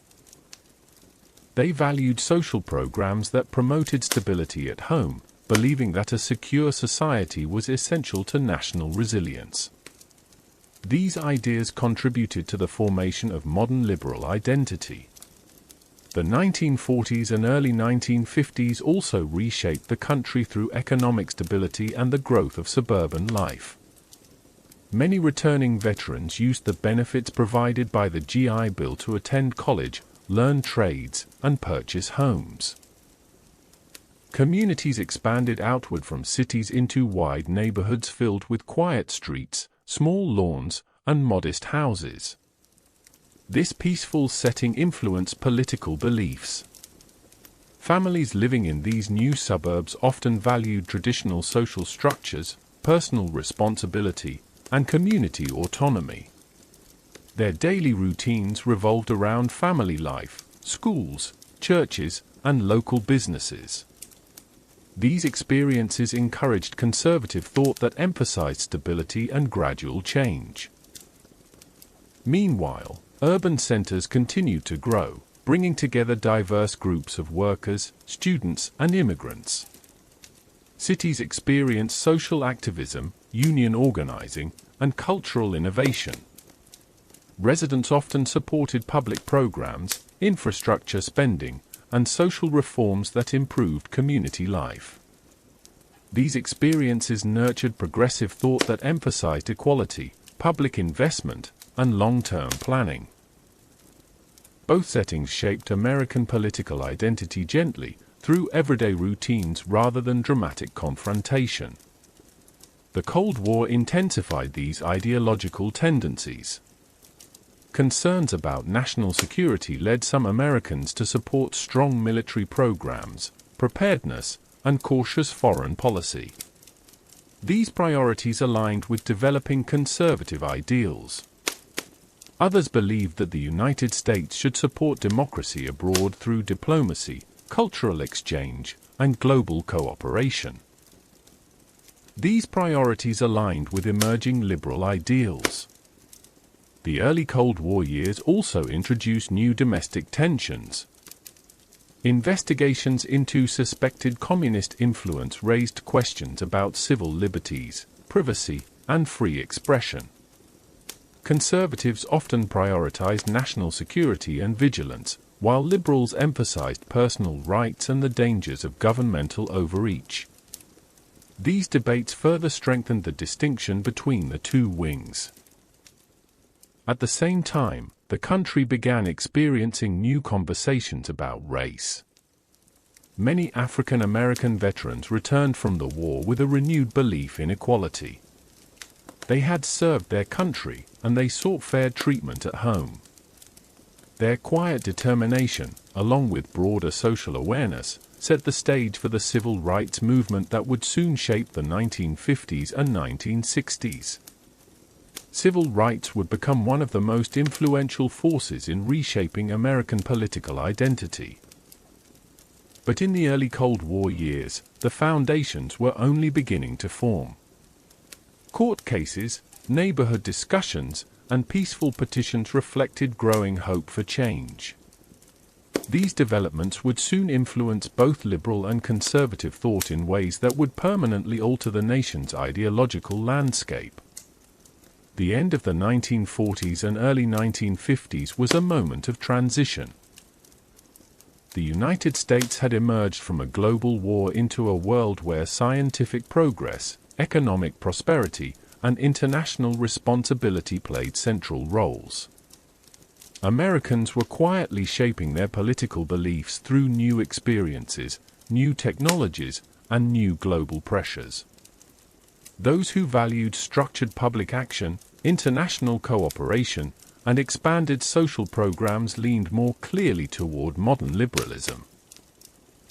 Those who valued tradition, limited government, national strength, and individual liberty leaned more clearly toward modern conservatism. The two wings were not yet firmly defined, but they were taking shape through calm, steady movements in this period of profound change. In the next part of this series, we will move gently into the mid-20th century, exploring how civil rights, suburban growth, technological advancement, and cultural shifts further shaped the evolving American political spectrum. Part 10. The Civil Rights Era and the Quiet Reordering of Liberal and Conservative Identity. The middle of the 20th century brought the United States into a period of deep reflection. In the years after World War II, the country was still learning how to balance prosperity with responsibility, tradition with reform, and local identity with national purpose. The decades that followed, particularly the 1950s and 1960s, would gently but steadily reshape the foundations of political thought in the United States. The civil rights movement stood at the center of this transformation. Though often remembered for its moments of public courage, much of its influence took shape through quieter experiences, thoughtful conversations, and slowly shifting beliefs inside American homes. For many families, the civil rights era entered daily life in a gradual way. It came through an article in the newspaper, a radio broadcast heard during breakfast, or a conversation among neighbors on a front porch. It came through photographs that showed peaceful gatherings of citizens holding signs, or images of students walking calmly into schools that had once been closed to them. These scenes prompted reflection. They encouraged Americans to consider fairness, equality, and the purpose of the nation. The calm dignity of the movement had a profound effect on both the left and the right, strengthening ideologies that continue into the present. The origins of the movement stretched back into the experiences of the previous decades. African American soldiers who had served in World War II returned home with a renewed belief that sacrifice should be honored with full participation in American democracy. Black workers in cities across the country had long advocated for labor rights, better housing, and equal opportunities. Churches, community centers, and student groups had formed networks of support that nurtured resilience. By the 1950s, this foundation allowed a peaceful, persistent movement to emerge across the nation. Modern liberal identity was shaped significantly by this era. Many left-leaning Americans felt called to support civil rights causes through advocacy, legal activism, and public programs. They believed the federal government had a responsibility to protect citizens from discrimination and to ensure equal access to education, housing, and employment. As court decisions such as Brown v. Board of Education reinforced constitutional principles, liberals strengthened their belief in the constructive role of national institutions. They saw progress as something achieved through laws, policies, and collective action. But modern conservatism was shaped just as deeply, though in different ways. Many right-leaning Americans recognized the importance of civil rights but emphasized gradual change, community-based solutions, and the protection of local authority. They valued stability and feared that rapid shifts in law or federal involvement might disrupt communities or weaken traditional structures. Some conservatives also argued that social change should emerge from families, churches, and local leadership rather than federal mandates. This perspective contributed to a growing belief in limited government, strong cultural heritage, and the importance of voluntary social order. Both wings were influenced by the era's moral clarity, even as they interpreted its lessons differently. The civil rights movement encouraged liberals to think of equality as central to the mission of the federal government, while conservatives saw the need to preserve local culture, individual freedom, and social continuity. In many communities, the movement's impact was felt in small, daily moments. A child walked into a newly integrated classroom. A teacher prepared lessons with sensitivity and care. A business owner hired new employees from different backgrounds. Conversations in living rooms and workplaces revealed hopes, anxieties, and questions about the future. These gentle shifts in perspective slowly redefine political affiliation. For some, the cause of equality deepened their commitment to reform. For others, the pace of change stirred new attention toward law, order, and traditional structure. Television also played an important role. Americans, often gathered together in quiet rooms after long days of work, watched images of peaceful marches and thoughtful speeches. They heard stories of children seeking opportunity, parents offering encouragement, and communities showing perseverance. These scenes created a shared national awareness. Political identity became less defined by regional expectations and more influenced by personal reflection on values such as fairness, courage, and respect. The federal government's involvement in civil rights legislation served as a turning point. The Civil Rights Act of 1964 and the Voting Rights Act of 1965 represented landmark moments in American law. For liberals, these measures reaffirmed the view that government action could correct injustice and expand opportunity. For conservatives, the same measures encouraged careful thought about federal reach, states' rights, and the proper balance between national authority and local decision-making. This period also saw the beginnings of realignment between the political parties. Historically, regional identity had shaped political affiliation more strongly than ideological identity. The South, for much of American history, had supported the Democratic Party, while many northern and western regions leaned Republican. But the Civil Rights era began to shift these patterns. Americans increasingly aligned themselves not only with a party, but with an ideological worldview shaped by their beliefs about social change, tradition, and the role of government. These changes were not abrupt. They unfolded gradually, often through private conversations, thoughtful reading, or quiet moments of introspection. Many families found themselves considering questions they had never discussed before. What does equality require of us? How can communities maintain stability in changing times? How should the government balance individual freedom with collective responsibility? Each person's answer contributed to the evolving shape of American political wings. The era also witnessed the rise of new leaders and new voices who offered guidance in times of uncertainty. Ministers, scholars, organizers, and students spoke calmly and thoughtfully about justice, responsibility, and faith. Their words reached not only those who marched, but those who stayed home, listening and reflecting. These voices helped Americans articulate their own beliefs, shaping ideologies on both sides of the political spectrum. The 1960s brought cultural change as well. Music, literature, education, and spiritual exploration all influenced the public mood.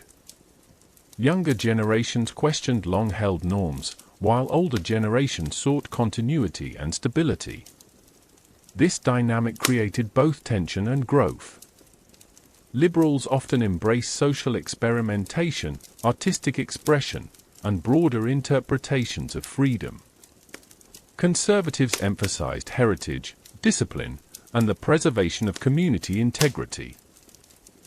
These distinctions deepened the identities of both wings while reinforcing the importance of civil discourse. By the early 1970s, the civil rights movement had achieved significant legal progress, though challenges remained. The long journey toward equality had reshaped American consciousness. It had shown citizens the power of peaceful activism, the importance of moral leadership, and the complexity of social change. It had also drawn clear lines between differing visions of national responsibility and personal freedom. Modern liberalism emerged from this period with a strong focus on civil rights, social programs, and governmental oversight to protect fairness. Modern conservatism emerged with renewed attention to individual liberty, cultural tradition, and cautious governance. Both wings continued to evolve, but their fundamental identities took shape during these decades. As the nation moved forward, these beliefs would influence debates about foreign policy, education, the economy, and community life. The next era would bring new challenges that would test both sides. But the civil rights movement remained a profound touchstone, a quiet force that reshaped American politics through dignity, patience, and courage. In the next part of this series, we will enter the period of economic shifts, cultural transformation, and political realignment that characterized the 1970s. We will explore how new pressures, new technologies, and new generational voices continued to shape the right-wing and left-wing identities that define American life today. Part 11. The 1970s and the quiet transformation of American political identity. The 1970s opened like a long exhale after decades of rapid movement. The United States had passed through the civil rights era, the turbulence of the Vietnam War, and the sweeping cultural changes of the 1960s. Many Americans entered the new decade with a sense of tired reflection. They were ready to rest, to recalibrate, and to understand what the past years had meant for themselves, their families, and their country. This quieter atmosphere offered space for a deeper transformation of political identity, one that shaped the modern concepts of the right wing and the left wing in lasting ways. Economically, the nation was experiencing shifts that affected daily life. Inflation rose steadily, and people noticed the changes first in simple moments, such as the rising cost of groceries or the slow increase in gas prices. Families adjusted their routines, mindful of each dollar they spent. These small but persistent pressures encouraged Americans to reflect on how government decisions influenced their personal stability. The question of how to respond to economic strain drew clearer distinctions between those who favored expansive public programs and those who emphasized restraint and market-driven solutions. Though these ideas had existed long before the 1970s, this era gave them new weight and emotional resonance. Culturally, the quieter tone of the decade encouraged introspection. The memories of protest marches, university demonstrations, and social activism of the 1960s lingered as a backdrop to a more subdued era. Many people stepped back from large public movements and turned toward personal life. They focused on work, home, education, and family. This gentle shift did not erase the influence of the previous decade, but instead allowed its effects to settle into the fabric of society. Americans began to carry their expanding beliefs about freedom, fairness, and identity into more private spaces. In this context, the left wing continued to advocate for equal opportunity and broad social support. Liberals believed the government could help stabilize the economy, reduce inequality, and provide essential services. They viewed the economic fluctuations of the 1970s as an opportunity to strengthen social safety nets. Many liberals supported policies that expanded educational access, improved healthcare availability, and addressed poverty in both rural and urban settings. They saw public investment not as a burden, but as a tool to create a more balanced and compassionate society. Conservatives, in contrast, became increasingly attentive to the limitations of government involvement. They believed the economic strains of the decade demonstrated the need for careful budgeting, reduced federal intervention, and increased reliance on private enterprise. Conservatives saw local communities, religious institutions, and traditional values as anchors in uncertain times. These beliefs formed the foundation of a renewed conservative identity that was both philosophical and practical. It expressed itself not only in political speeches, but in daily choices, such as where families settled, how they raised their children, and what they believed about the role of institutions. The Watergate scandal added another layer to the evolving political landscape. When Americans learned of the wrongdoing within the highest levels of government, they experienced a quiet but profound shift in trust. The revelation did not spark loud unrest for most citizens. Instead, it led to quiet conversations at kitchen tables, gentle expressions of disappointment, and reflective questions about the nature of leadership.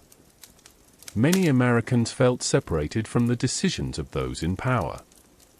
That distance encouraged them to think more carefully about transparency, accountability, and the responsibilities of elected officials.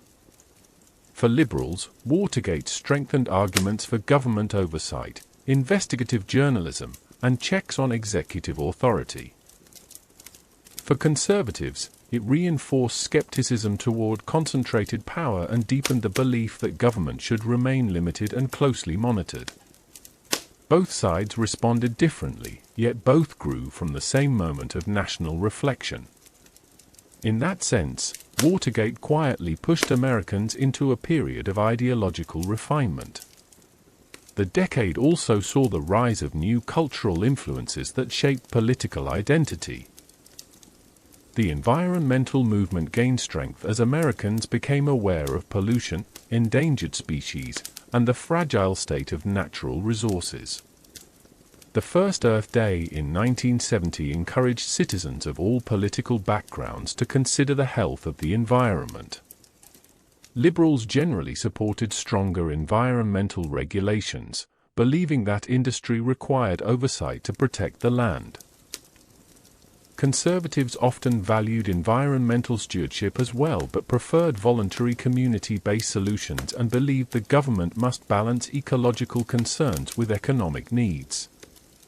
These differences were subtle at first but gradually contributed to the evolving distinction between the wings. Technology quietly began reshaping society as well. Although the digital revolution was still far in the future, early innovations in computing and communication influenced workplaces and education. These developments encouraged Americans to think about progress in new ways. Liberals often saw technological advancements as tools to expand opportunity and modernize public systems, while conservatives viewed them as signs of American ingenuity and private innovation. Both interpretations strengthened the underlying philosophies of each wing. Generational shifts also played a central role. The generation that had come of age in the 1960s carried its ideals into adulthood. Many of these individuals, influenced by earlier activism, supported reforms in voting rights, education, gender equality, and cultural openness. They filled roles as teachers, professionals, and local leaders, quietly infusing their institutions with a spirit of social reform. Meanwhile, other Americans who had been raised in quieter, more traditional settings sought stability in a time of rapid change. They valued cultural continuity, respect for authority, and the preservation of long-standing customs. These generational differences encouraged the rise of new conservative voices who articulated these concerns with clarity and calm conviction. The 1970s also marked the beginning of a more visible religious influence in American politics. Evangelical Christians, who had once been less involved in national elections, began to organize and share their views publicly. They emphasized family values, personal morality, and cultural integrity. These beliefs resonated with many Americans who felt overwhelmed by the rapid social changes of the preceding decades. While conservatives embraced these themes most strongly, liberals also recognized the importance of spiritual identity among the electorate.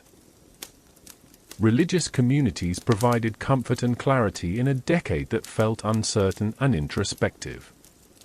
Across the country, political shifts often happened at a gentle pace. A neighbor expressed a new opinion on economic policy. A co-worker mentioned a concern about cultural norms. A parent or grandparent shared memories of earlier years that shaped their expectations for the future. In these small moments, people reconsidered their positions. They thought about the past, the direction of the country, and what they hoped America might become. This slow, private reconsideration was one of the defining features of political change in the 1970s. By the end of the decade, Americans found themselves standing at the threshold of a new era. The quiet transformations of the 1970s prepared the way for a more pronounced political realignment in the 1980s. The left wing was grounded in the belief that government could support fairness, equality, and economic balance. The right wing was strengthened by an emphasis on economic liberty, cultural tradition, and limited government. These identities were not created overnight. They were shaped through years of steady reflection, gentle shifts in daily life, and thoughtful responses to changing conditions. In the next part of this series, we will step into the 1980s, a decade of renewed confidence, assertive leadership, and clearer ideological boundaries. We will explore how both wings entered a new period of political definition, influenced by global events, economic changes, and the emerging voices of a new generation. Part 12. the 1980s and the clearer definition of the American left and right. The 1980s arrived with a sense of renewed certainty in the United States. After the quiet introspection and cautious recalibration of the 1970s, Americans entered a decade shaped by confidence, assertive leadership, and a desire for clarity in national purpose. For many families, the rising sun of the new decade felt like a gentle invitation to look forward rather than backward. The nation was ready to step out of economic difficulty and political uncertainty. This atmosphere created an important moment in the continuing evolution of left-wing and right-wing identity. It encouraged Americans to define their beliefs more clearly and to articulate their expectations for government, culture, and national direction. The conservative movement gained particular strength during this time. Ronald Reagan, elected in 1980, presented a calm and optimistic vision that resonated deeply with many Americans. His speeches often invoked images of resilience, tradition, and the quiet dignity of everyday life. He spoke of an America that was strong not only because of its military or economy, but because of its people. Conservatives found reassurance in his emphasis on limited government, free markets, and personal responsibility. The idea that individuals could shape their own destiny through effort and determination felt comforting in a world that seemed to be changing quickly. Economically, the Reagan administration pursued policies that reduced taxes, deregulated industries, and encouraged private enterprise.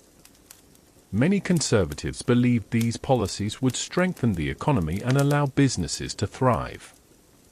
They viewed free markets as engines of innovation and stability. In their eyes, less government interference meant more opportunity and more freedom. This approach aligned with deeply held conservative beliefs about the role of the state and the importance of self-reliance. Liberals, however, viewed the decade through a different lens.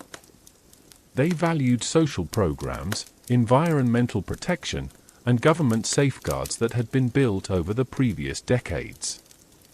To them, the cuts to federal spending and reductions in regulation felt risky, especially for vulnerable communities.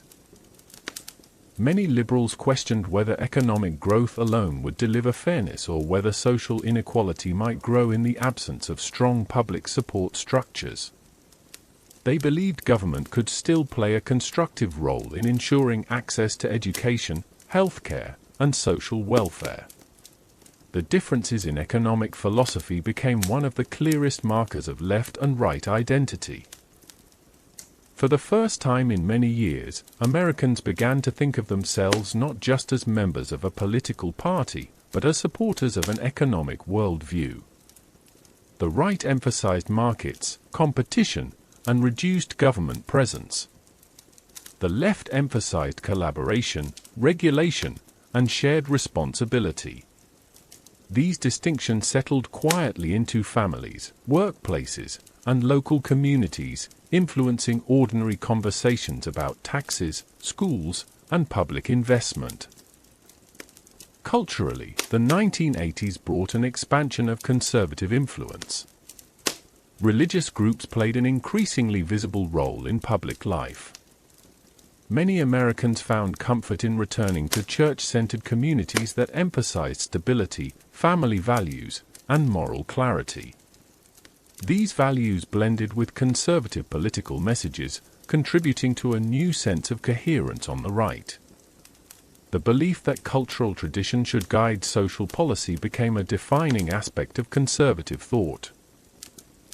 Liberals, meanwhile, continued to champion causes related to civil rights, gender equality, and environmental protection.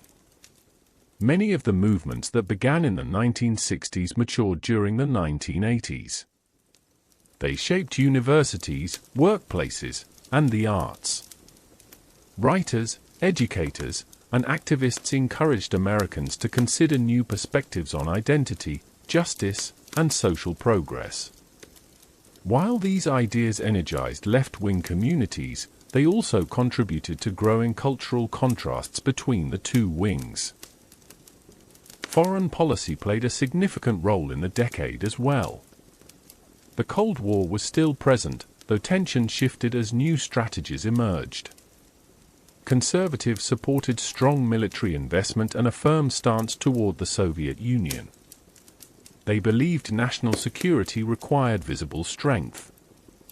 Liberals valued diplomacy and international cooperation. They emphasized the importance of alliances, peace efforts, and humanitarian aid.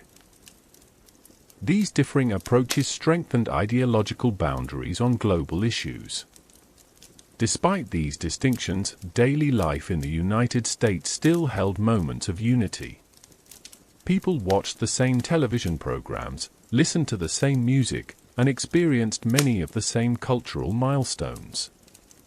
The introduction of new technologies, such as personal computers and early video game systems, created shared excitement among families.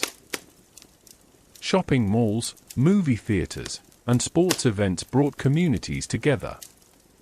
In these shared spaces, political identity softened, allowing Americans to connect beyond their differences.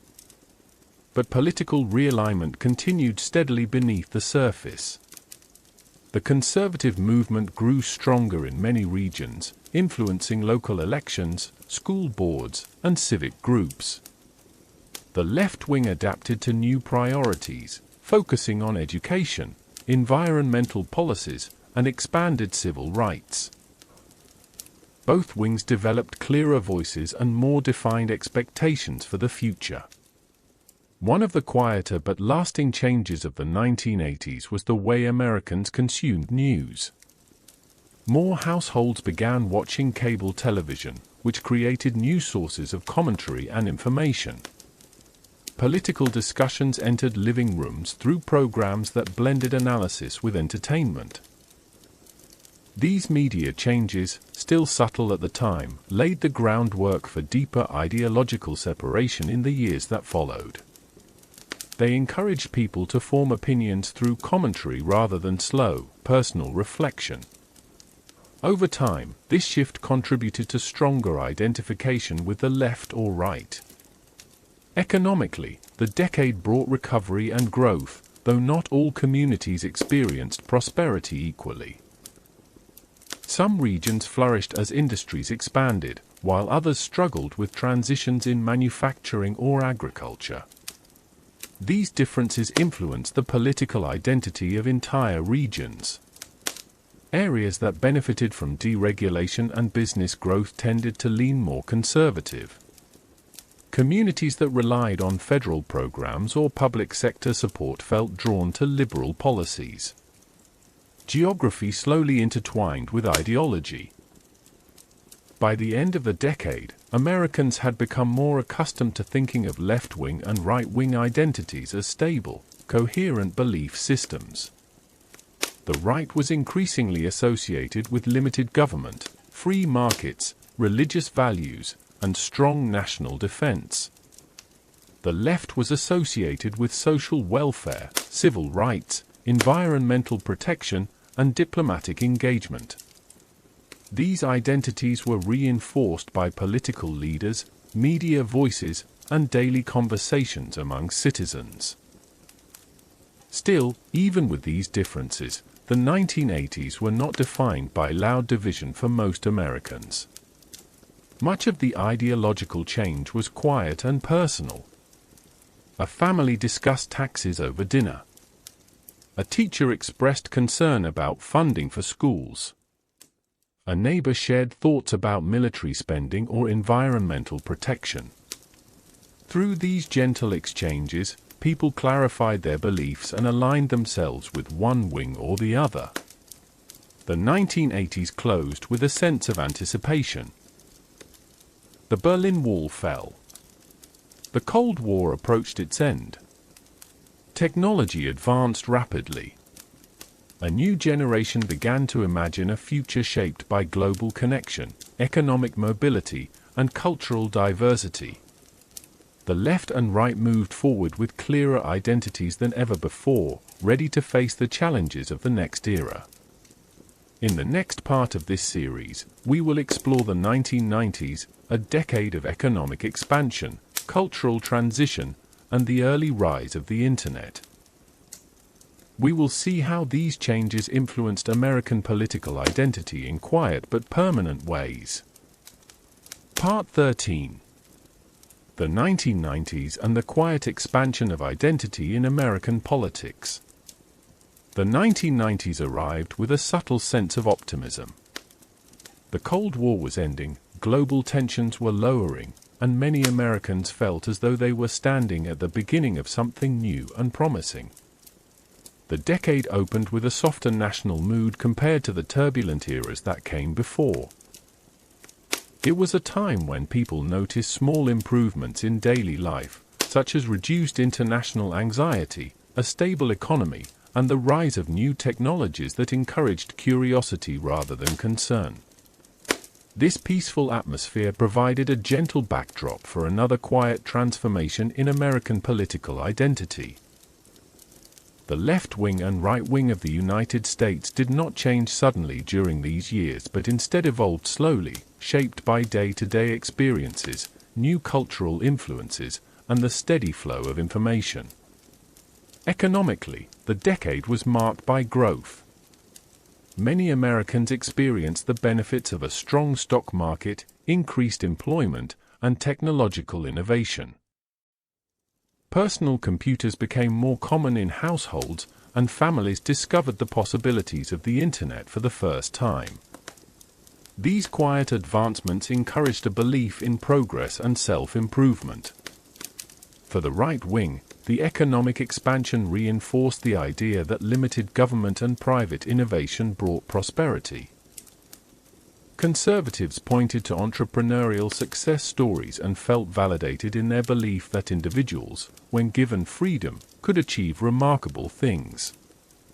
Liberals, observing the same economic landscape, focused on different lessons. They saw potential in the rising technological world and believed that federal support in education, research, and infrastructure could help the country adapt to the future.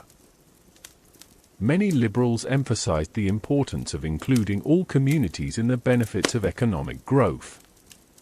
They supported programs that expanded access to technology, improved school funding, and encouraged public investment.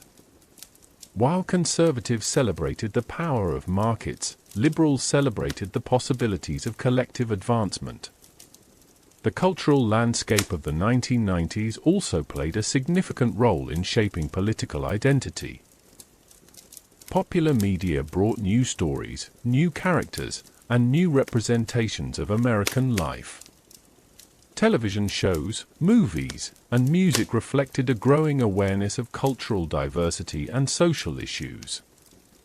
Younger Americans found themselves surrounded by influences that encouraged empathy, openness, and curiosity about different ways of life. This cultural expansion gave many liberal thinkers renewed energy. They felt inspired to advocate for representation, equality, and protection against discrimination. Ideas that had begun in earlier decades continued to grow quietly through classrooms, entertainment, and public conversations. Conservatives approached the cultural changes with thoughtful reflection. Many appreciated the new forms of creativity and expression but were concerned about maintaining traditional values and preserving social stability. They believed that communities relied on shared customs, family structures, and moral guidelines to stay grounded. As society became more interconnected and media exposure increased, some conservatives felt a sense of uncertainty about rapid cultural shifts. This prompted a renewed interest in emphasizing responsibility, respect, and continuity with the past. Though these concerns rarely appeared as loud conflicts in daily life, they shaped conversations at home, in churches, and within local communities. The political climate of the 1990s was influenced by an increased focus on bipartisanship. Many Americans remember the decade not as a time of sharp division, but as a moment when cooperation felt possible. Leaders from both wings occasionally worked together on policies related to welfare reform, budget balancing, and international trade. These collaborations, although imperfect, created an impression that political differences could be navigated through dialogue. For citizens observing from afar, this spirit of cooperation encouraged calmness and diminished the feeling that ideology had to dominate every aspect of life. Foreign policy continued to influence political identity, but in quieter ways. With the Cold War ending, the United States faced new questions about its role in the world. Should it intervene in humanitarian crises? Should it act as a global peacekeeper? Should it reduce military presence abroad? Conservatives often emphasized strength, stability, and national interest when considering these questions. Liberals tended to value diplomacy, international cooperation, and human rights. These different approaches shaped foreign policy discussions, but most Americans experienced these debates gently, through evening news broadcasts or conversations in college classrooms. Technological change was perhaps the most transformative force of the decade. The Internet connected people in ways they had never experienced. Email appeared. Search engines emerged. Online communities formed quietly in the background of American life. These digital developments influence political identity by expanding access to information. People could read a wider range of perspectives, explore global events, and participate in online discussions. This growth in information made many Americans more aware of national issues, social inequality, and cultural diversity. Liberals saw the Internet as an opportunity for education, activism, and community building. They believed digital connectivity could help spread awareness and empower people who had previously lacked a voice. Conservatives recognized the incredible potential of technology for business, innovation, and economic expansion. They supported the idea that private companies should lead technological advancement without excessive government restrictions. Both wings found reasons to embrace the digital revolution, even as they interpreted its implications differently. The 1990s also saw the rise of talk radio and early forms of cable news commentary. These platforms allowed political voices to reach larger audiences and created new spaces for people to express their views. Although these programs sometimes portrayed issues through sharper ideological lenses, many Americans listened to them quietly during commutes or while performing household tasks. The steady presence of political commentary gradually shaped beliefs. Over time, individuals found themselves gently aligning with the tone and perspective they heard most often. Social issues continued to evolve in the 1990s. Debates about healthcare, education, and family structure appeared regularly in public discussion. Liberals emphasized fairness, access, and opportunities for marginalized groups.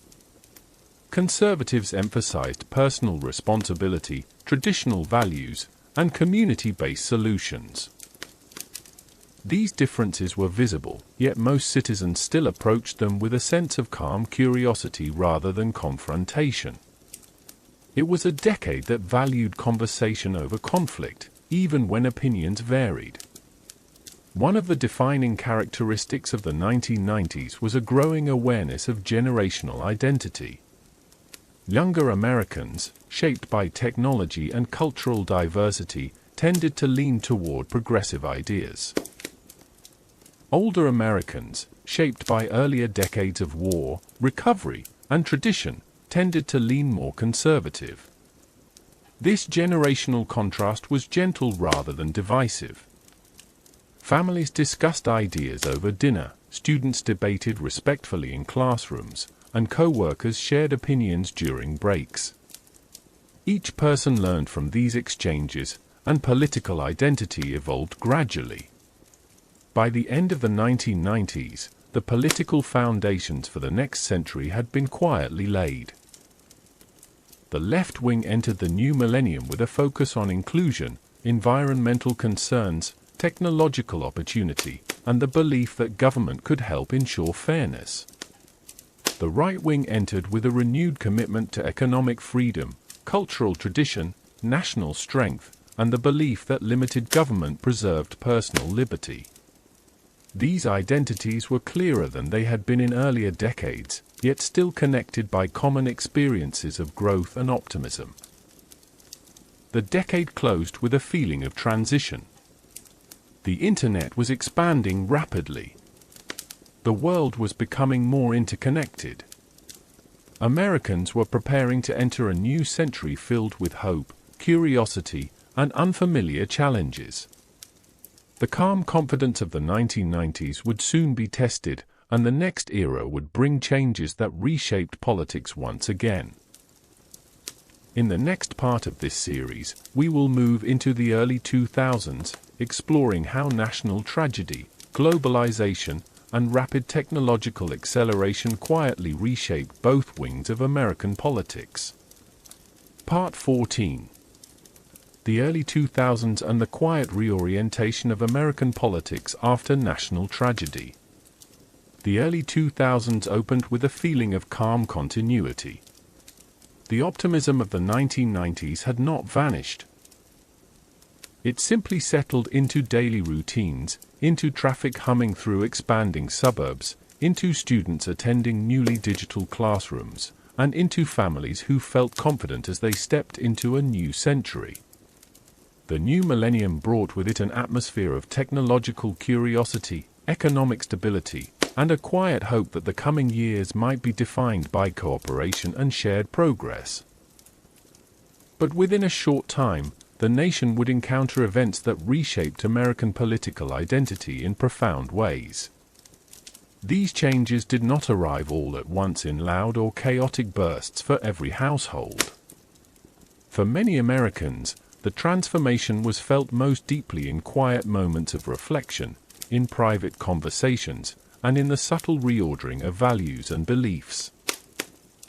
The attacks of September 11, 2001, marked a turning point unlike any other in the modern political story of the United States. In the hours and days following the events, Americans experienced a sense of vulnerability that had not been felt for generations. Yet within that vulnerability, there emerged a profound sense of unity.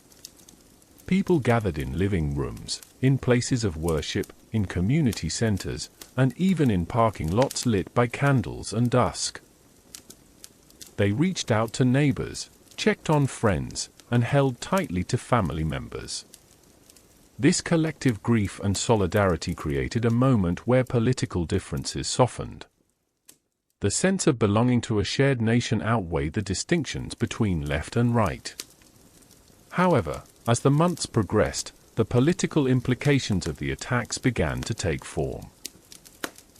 Conservatives and liberals responded to the new era with different priorities, and these differences gently shaped the ideology of both wings. For conservatives, national security became the central concern. Many believed that a strong and assertive foreign policy was necessary to protect the country.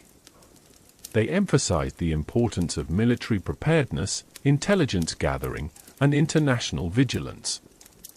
Their view was shaped by the belief that external threats required decisive action.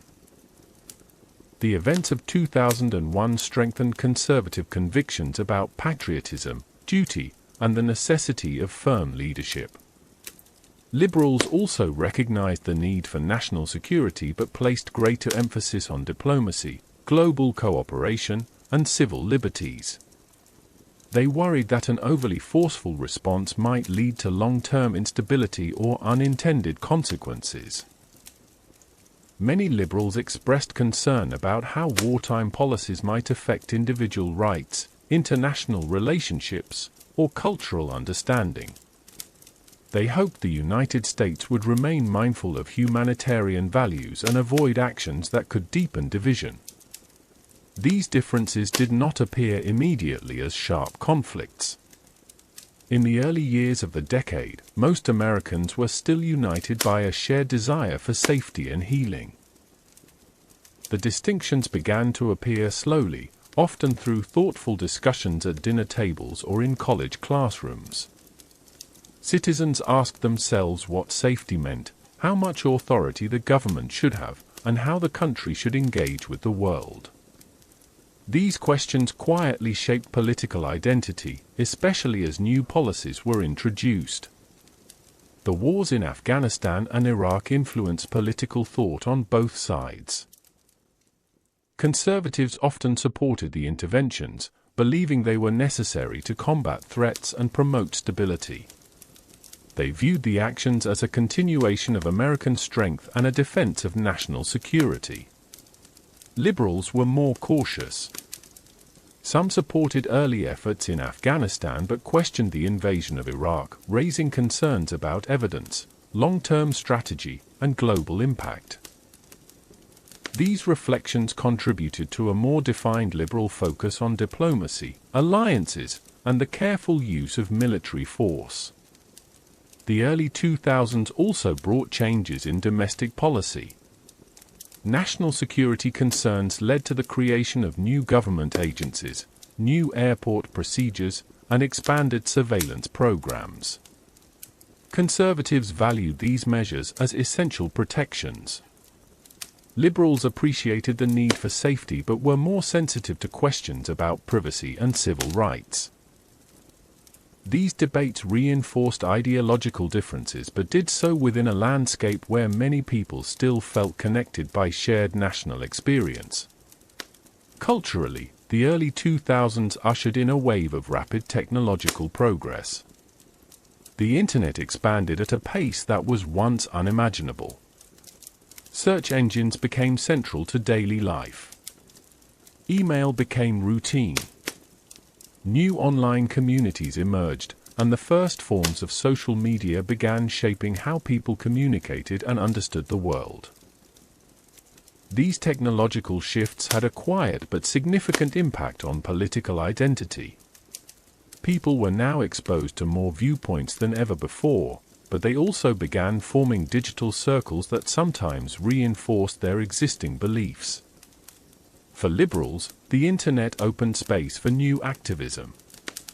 They used online platforms to coordinate, share information, raise awareness, and promote causes such as healthcare reform, climate change mitigation, and social equality. Conservatives also embraced the digital landscape, using new media to communicate their perspectives on taxation, national security, traditional values, and cultural identity. The online world strengthened ideological voices on both sides, though it did not yet carry the intensity that would define later decades. In the early 2000s, digital engagement felt new, exploratory, and full of potential. Economically, the decade brought both stability and uncertainty. The early 2000s recession, followed by recovery, encouraged Americans to reflect on economic policy. Liberals supported public investment, financial oversight, and protections for workers. Conservatives emphasized tax cuts, business incentives, and the belief that market-driven growth would benefit the entire nation. These familiar distinctions did not create loud division at the time. Instead, they quietly shaped the way individuals interpreted economic news, employment trends, and government decisions. Social issues continued to evolve. Debates about marriage equality, healthcare access, and education gained visibility.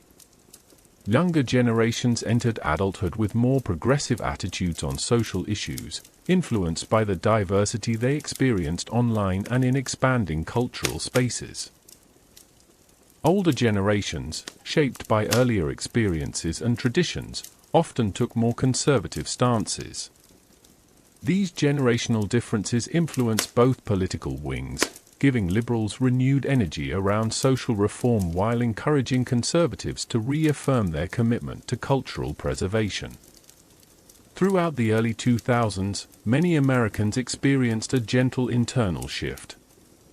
Some found themselves rethinking long-held assumptions. Others grew more certain in their beliefs.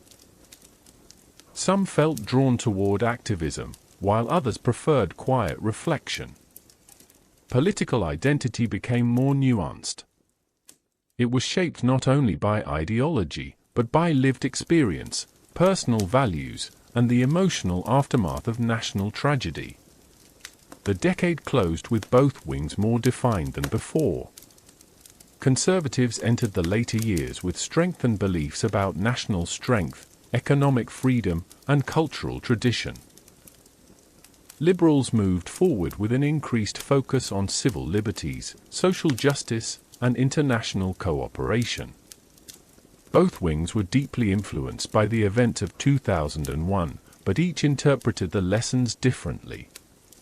These interpretations shaped political discourse and quietly prepared the country for the next era.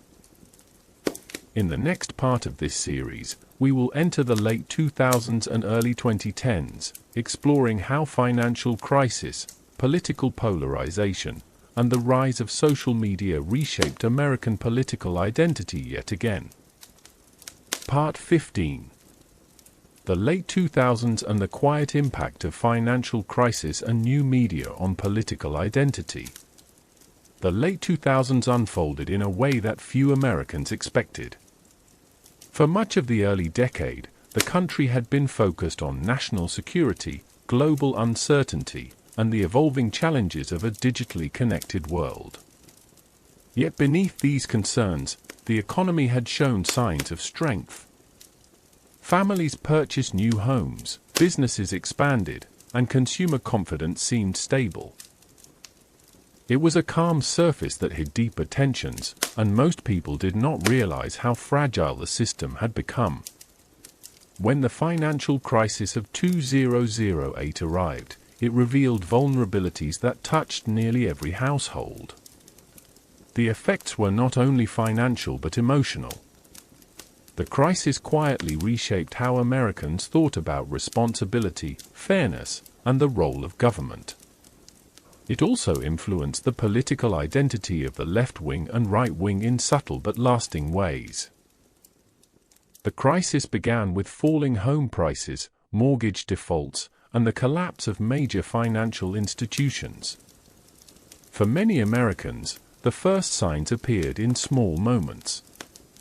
A neighbor placed a foreclosure notice in the yard. A family member lost a job that had once seemed stable.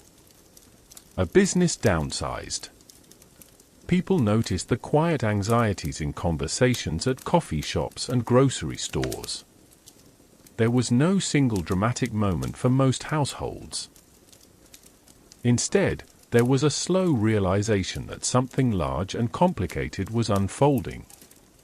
Liberals responded to the crisis with an emphasis on government intervention. They believed that recovery required collective effort, public oversight, and support for struggling families. The idea of a stimulus package, expanded unemployment benefits, and protections for consumers felt both necessary and fair in their view.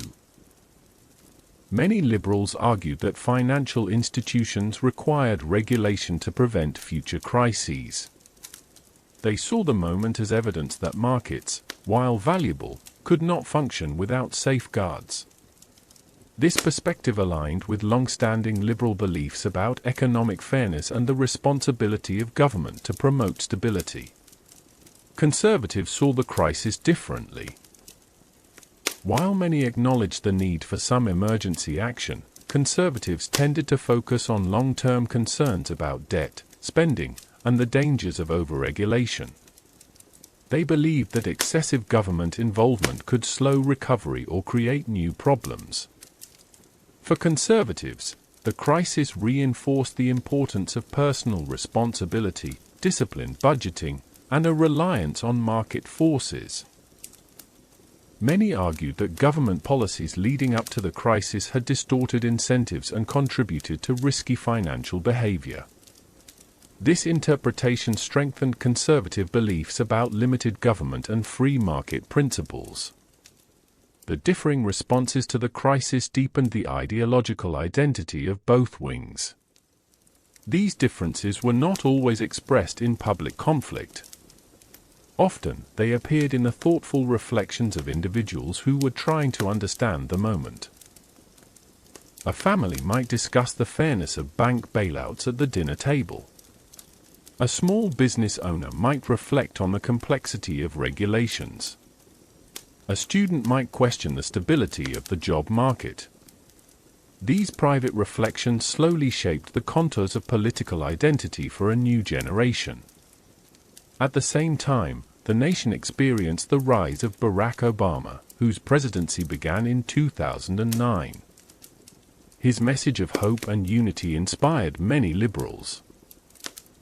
They appreciated his focus on healthcare reform, economic recovery, and diplomatic engagement.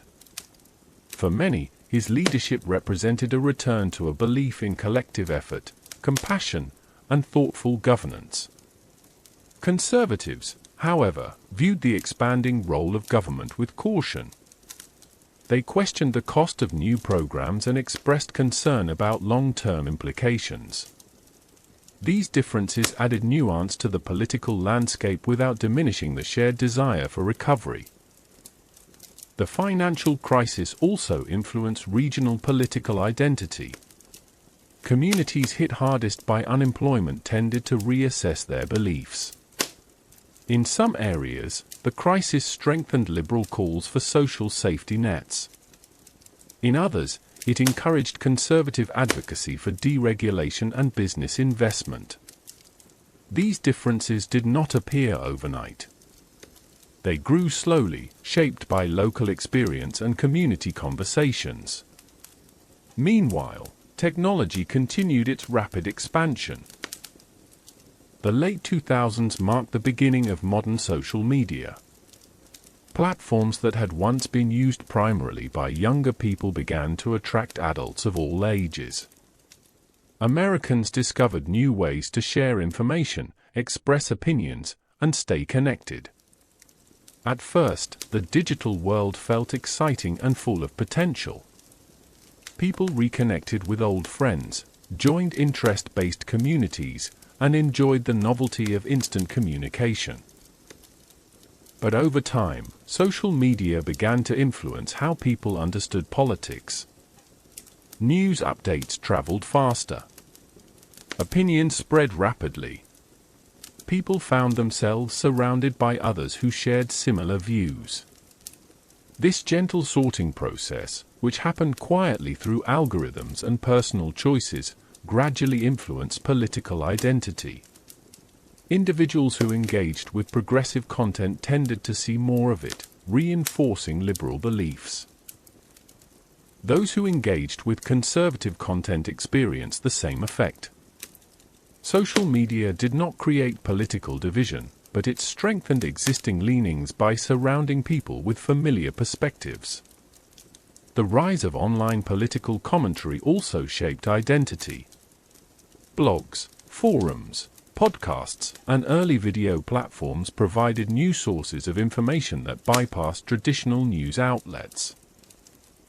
Some Americans appreciated the diversity of voices, while others felt overwhelmed by the speed and volume of information. The Internet created a sense of immediacy.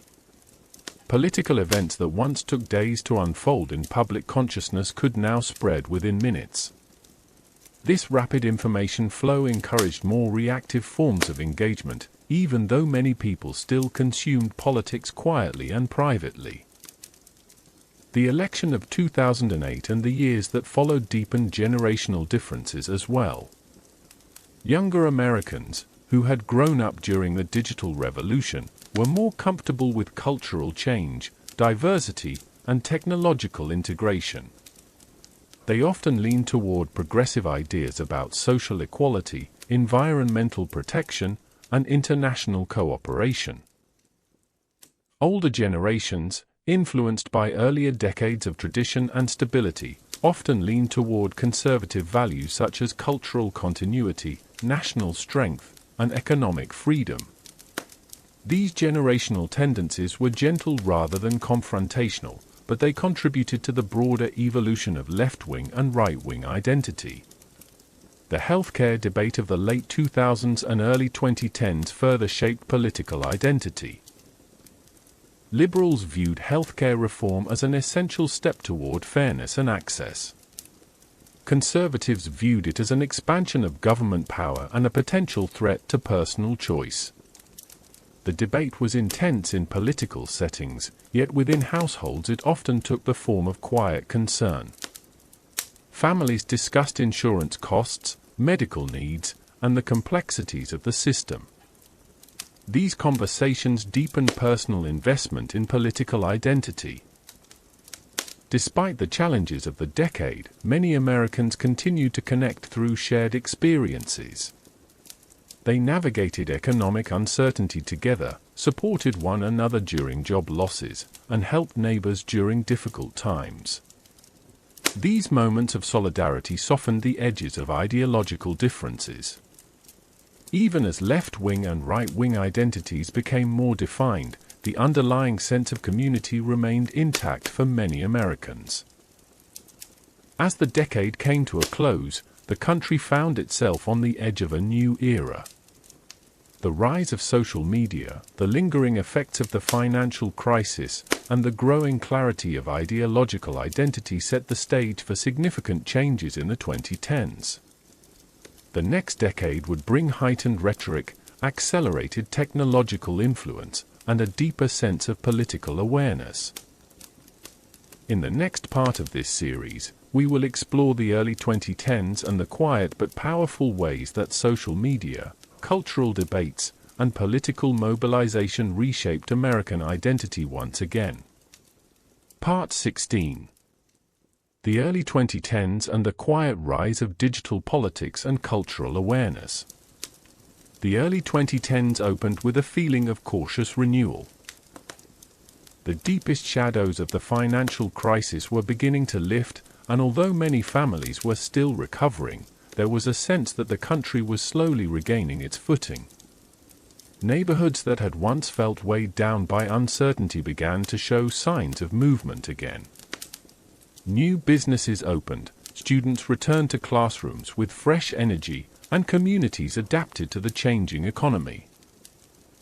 Within this quiet rebuilding, American political identity continued to evolve, influenced by technology, culture, and the growing presence of digital communication in everyday life. By 2010, it had become clear that social media was no longer a novelty. It was becoming a central part of how people interacted, learned, and understood the world. At first, this shift felt subtle. A person might check a social platform for updates from friends, share a photograph, or read a short message from a public figure. But over time, social media transformed into something more powerful. It became a space where political ideas circulated rapidly, where news stories gained traction within minutes, and where individuals could express opinions in a way that felt immediate and accessible. For liberals, the digital world offered opportunities for activism, awareness, and community building. Many progressive movements grew through online platforms, drawing energy from shared stories, personal experiences, and organized campaigns. Social media made it easier to highlight issues related to inequality, justice, environment, and identity. Younger generations, deeply comfortable with digital communication, often served as voices for these movements. For many, the online world felt like a natural extension of offline values, a place where they could amplify their hopes for fairness and representation. Conservatives also embraced the new digital landscape, but often in different ways. For many right-leaning Americans, social media offered space to express concerns about cultural change, economic policy, and perceived threats to tradition.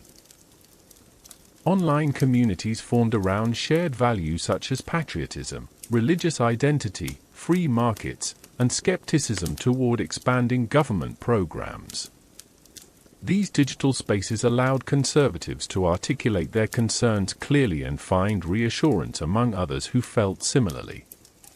As a result, both wings strengthened their identities through the digital world, even as the ways they used these platforms differed. The growing influence of social media created a shift in how news was consumed. Traditionally, families received information through televised broadcasts, newspapers, or radio programs. These sources offered slower, more moderated flows of information. In contrast, social media delivered constant updates. Headlines, reactions, commentary, and personal responses appeared in a continuous stream. This immediacy often made political events feel more urgent, even when individuals were simply reading from the quiet of their homes. The speed of digital information also intensified emotional responses. A person might read a distressing headline during breakfast, scroll past a passionate argument at lunchtime, and encounter a call for action before dinner. These small moments, repeated throughout the day, could shape a person's mood and worldview. Over time, many Americans found their political identities deepening, not necessarily through deliberate study, but through repeated exposure to particular messages and themes.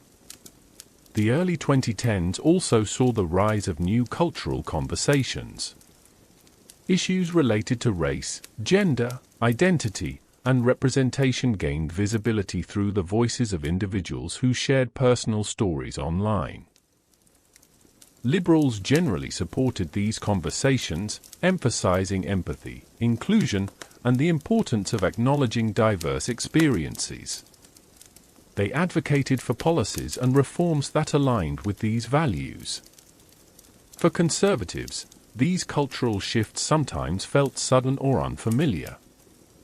Many preferred gradual change or questioned whether certain movements were aligned with traditional social structures. This difference in pace and comfort with cultural change became a key factor in the evolving left and right identities of the decade. Economic debates also continued. Although the economy improved gradually after the late 2000s recession, many Americans still felt financial strain. Rising tuition, medical costs, and housing prices influenced political beliefs. Liberals argued that these challenges demonstrated the need for government intervention and stronger protections for workers and families. Conservatives believed that private innovation, reduced regulation, and individual responsibility remained the best path to long-term prosperity. These differing interpretations of the same economic reality subtly strengthened the ideological divide. Foreign policy continued to influence political identity as well. Ongoing military presence in the Middle East led to discussions about the role of the United States in global affairs. Liberals increasingly questioned the necessity of prolonged engagement abroad, advocating for diplomacy and reduced military action. Conservatives valued national strength and believed continued involvement was important for security and stability. These perspectives shaped how Americans viewed international news, presidential decisions, and military strategy throughout the decade. Yet despite these differences, the early 2010s were not a time of constant loud division in the daily lives of most Americans. Many people continued to share communities, workplaces, schools, and traditions. They attended the same sporting events, celebrated the same holidays, and enjoyed the same entertainment. The contrast between digital polarization and real-world connection created a unique dynamic. Online spaces were often more intense, while offline life retained a sense of normalcy, kindness, and shared experience. Generational changes continued to influence both wings. Younger Americans, shaped by technology and growing cultural diversity, leaned increasingly toward progressive ideas. They valued inclusivity, environmental protection, and social reform. Older Americans, shaped by earlier decades of tradition, economic discipline, and national security concerns, leaned more conservative. This generational divide did not necessarily create conflict within families. Instead, it sparked gentle discussions, reflections, and gradual adjustments in identity. Parents listened to their children's perspectives. Children listened to their parents' stories. These exchanges softened differences and maintained a sense of unity within households. The rise of smartphones further transformed political engagement. Information was now available at all times. A person could read a political article while waiting in line at a coffee shop or watch a public speech on a park bench. This constant access encouraged deeper involvement, even among people who had not previously considered themselves politically active. However, it also created mental fatigue. Some Americans felt overwhelmed by the steady flow of information. This led to moments of retreat, where individuals consciously stepped away from the digital world to find peace in personal routines such as reading, cooking, or spending time outdoors. The early 2010s also saw increasing discussions about inequality, institutional trust, and the meaning of fairness in society. These discussions shaped both wings, though in different ways. Liberals focused on systemic reform, expanded access, and the need for structural change. Conservatives emphasized personal responsibility, community-based support, and the importance of preserving cultural foundations. These contrasting views reflected genuine concerns from both sides and contributed to an evolving understanding of left and right identity. By the middle of the decade, it had become clear that the early 2010s were quietly reshaping American politics in profound ways. The combination of digital media, cultural awareness, and economic transition created fertile ground for more intense political engagement. People became more aware of national issues, more vocal in their beliefs, and more connected to others who shared their worldview. As the early 2010s came to a close, the country stood on the edge of another defining shift. The next period would bring louder debates, accelerated polarization, and a growing sense of political urgency. Yet the foundations of those developments were laid quietly during these early years of the decade, when Americans were adjusting to a new digital reality and forming identities that would shape the future. In the next part of this series, we will enter the later 2010s, exploring how heightened rhetoric, social movements, and digital influence reshaped the nation's political landscape. Part 17. The late 2010s and the quiet deepening of political polarization. The late 2010s emerged gradually, yet they carried a distinctive energy that many Americans felt even in the gentle routines of daily life. As the decade unfolded, the nation did not suddenly become more divided. Instead, people sensed a slow tightening of the threads that connected political identity to personal values, personal experiences, and digital environments. It was a period when the lines between public life and private belief began to blur in subtle ways. Conversations at work became more cautious. Family gatherings occasionally required delicate navigation. Social media timelines seemed more intense. Yet through all of this, most Americans continued to live quietly, maintaining friendships, caring for families, and searching for stability in a rapidly shifting landscape. The rise of social media from a casual pastime to a powerful force in shaping perception accelerated during these years. What had once been a platform for photographs, shared recipes, and simple messages had evolved into an ever-present sphere of commentary, news, and reaction. people found themselves exposed not only to national events, but also to an endless stream of opinions about those events. This exposure influenced how individuals experienced the world. It created a sense that political developments were constant and urgent, even when people were simply reading updates from the calm of their living rooms. Liberals during this period felt energized by growing movements focused on equality, climate action, healthcare, and social reform. Many people who had quietly followed these discussions for years now found themselves motivated to participate more actively. They saw large public demonstrations, widespread online campaigns, and passionate calls for justice. These moments created a feeling of collective purpose. Younger generations, already shaped by progressive attitudes from earlier eras, took on increasingly visible roles in activism and community organizing. Their digital fluency allowed them to communicate rapidly, forming networks that extended across states and even across countries. Conservatives during the same period experienced their own form of mobilization. They expressed concerns about the pace of cultural change, the influence of national institutions, and the erosion of traditions that had once provided a sense of stability.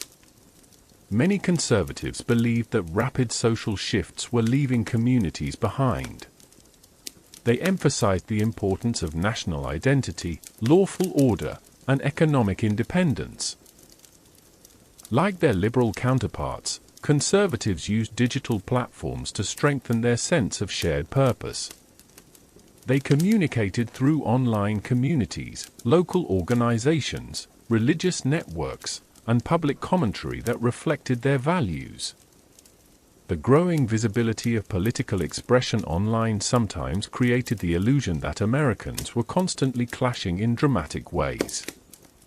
In truth, much of the tension remained quiet, internal, and emotional. Many people struggled privately with how to navigate conversations with friends and loved ones. They wondered how to share opinions respectfully. They questioned the reliability of news sources that appeared biased or incomplete. They felt overwhelmed by the pace of events. These personal uncertainties played a significant role in shaping political identity during the late 2010s. People aligned themselves with the wing that felt most consistent with their experiences and their understanding of how the world should function. The late 2010s were also shaped by growing distrust of institutions. This distrust took different forms for the left and the right. Liberals often directed concern toward financial institutions, policing structures, and long-standing systems they believed needed reform. Conservatives frequently expressed distrust toward national media, public bureaucracies, and policies they saw as intrusive. Both wings found reasons to question authority, though the sources and interpretations of that skepticism differed. For many Americans, this distrust did not manifest as rebellion but rather as a quiet search for reliable information and meaningful leadership. Cultural debates also intensified during this period. Topics such as immigration, healthcare, gender identity, environmental regulation, and free speech became central points of conversation. These issues were often discussed with passion, yet for most people, the reflections happened privately. Individuals thought about how these issues influenced their families, their communities, and their sense of fairness. The left wing focused on expanding rights, protecting marginalized groups, and addressing long-term ecological concerns. The right wing emphasized national strength, family structure, economic opportunity, and the stability of cultural traditions. Both sides felt a strong emotional connection to their beliefs, which deepened political identity. The economy influenced political perspectives as well. Although unemployment rates fell during much of the late 2010s, not all communities experienced the same improvements. Some regions flourished, while others struggled with the decline of local industries. These differences shaped how individuals interpreted economic news. Liberals often pointed to areas that needed assistance and believed that government intervention could provide support. Conservatives emphasized the importance of small businesses, deregulation, and local enterprise. These distinct economic philosophies continued to define the identities of both wings. Despite heightened political awareness, everyday life remained rooted in familiar routines. People worked, studied, cooked meals, raised children, and maintained friendships. In these quieter spaces, many individuals found ways to bridge political differences. They shared music, practiced hobbies, and supported one another during personal challenges. These moments of connection softened tensions and reminded people that political identity was only one aspect of who they were. The contrast between online polarization and offline community remained one of the defining features of the late 2010s. Technology continued to influence political identity in more subtle ways. Algorithms curated what people saw online, gradually shaping their worldview. Individuals who engaged with liberal content often saw more messages reinforcing progressive ideas. Those who engaged with conservative content experienced the same effect. Over time, these personalized digital environments created a sense of clarity and confidence within each wing, but they also reduced exposure to alternative perspectives. The result was a quiet deepening of ideological identity, like a river carving deeper channels through its steady movement. The late 2010s also brought an increased emphasis on political participation. More Americans registered to vote, attended local meetings, or contributed to campaigns. For some, this involvement came from inspiration. For others, it came from concern. Regardless of motivation, the effect was the same. People were becoming more engaged in shaping the direction of the country. This engagement was not always loud or confrontational. Many participated through thoughtful discussions, reflective reading, and gentle encouragement of civic responsibility among friends and family. Generational contrasts became even more pronounced. Younger Americans favored progressive views on climate policy, healthcare access, and cultural inclusion. Older Americans often prioritized economic independence, national security, and traditional values. These differences reflected distinct life experiences. Younger generations grew up during a period of rapid technological transformation and cultural diversity. Older generations grew up during eras defined by stability, discipline, and national pride. Both perspectives were shaped by genuine hopes for the country's well-being. By the end of the decade, the United States found itself in a moment of heightened political awareness. The late 2010s did not create the left and right wings, but they brought their differences into clearer focus. Most Americans still desired peaceful communities, stable families, and meaningful lives. They wanted safety, opportunity, and fairness. They simply held different interpretations of how to achieve those goals. This quiet common ground often went unnoticed in the louder cultural narratives of the time. As the decade came to a close, the country stood on the threshold of the 2020s, a period that would bring new challenges and new reflections. The political landscape was more defined than ever, yet still rooted in the lived experiences, hopes, and private concerns of ordinary people. In the next part of this series, we will enter the early 2020s, exploring how pandemic, uncertainty, and renewed civic engagement shaped political identity once again. Part 18. The early 2020s and the quiet reshaping of political identity in a time of uncertainty.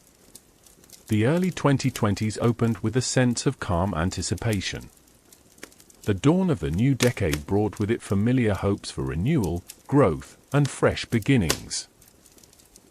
Yet within just a few months, the United States found itself entering one of the most unusual and uncertain chapters of its modern history. The sudden arrival of the COVID-19 pandemic shifted daily life in ways that touched every community, every household, and every individual. Although the cultural memory of the early 2020s often focuses on the loudness of public debate, the deeper story existed in countless quiet rooms across the country. People sat in their homes, looked out windows that faced still streets, and reflected on what it meant to be part of a society that was confronting something truly unfamiliar. These private experiences had a lasting effect on the political identity of the left wing and right wing in the United States. The pandemic began with confusion and caution. In many places, the first signs appeared in subdued ways. A school announced a temporary closure. A workplace shifted to remote operations. A quiet announcement on the evening news mentioned a virus moving across the world. People adjusted their routines gently at first. They washed their hands more frequently, stocked up on basic supplies, and listened closely to emerging guidance. But as the situation escalated, the nation entered a period of collective pause. For the first time in many decades, streets emptied, businesses closed, and communities became quiet. The sudden stillness created a moment of reflection unlike any other. Political identity during this period was shaped not only by ideology but by personal experience. Liberals tended to focus on collective safety, public health guidance, and the role of scientific expertise. Many believed that protecting vulnerable populations required strong government action, such as mask mandates, temporary closures, and economic support packages. They saw these measures as expressions of care and responsibility. This interpretation aligned with long-held liberal values emphasizing cooperation, community, and the importance of public systems in ensuring well-being. Conservatives viewed the situation through a different but equally sincere lens. They valued personal choice, local decision-making, and the preservation of individual freedoms. For many conservatives, the rapid implementation of restrictions felt unsettling. They worried about small businesses, mental health, and the long-term consequences of limiting daily activities. They favored approaches that balanced caution with personal responsibility rather than broad, uniform measures.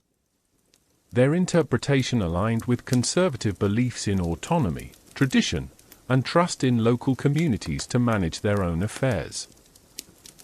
These differing interpretations contributed to the political tension of the era, but they did so in quiet and personal ways long before they became topics of public debate. A family might discuss the safety of visiting grandparents. A small business owner might reflect on the challenges of staying open. A teacher might worry about remote learning. A healthcare worker might return home at night with tired eyes and a heavy heart.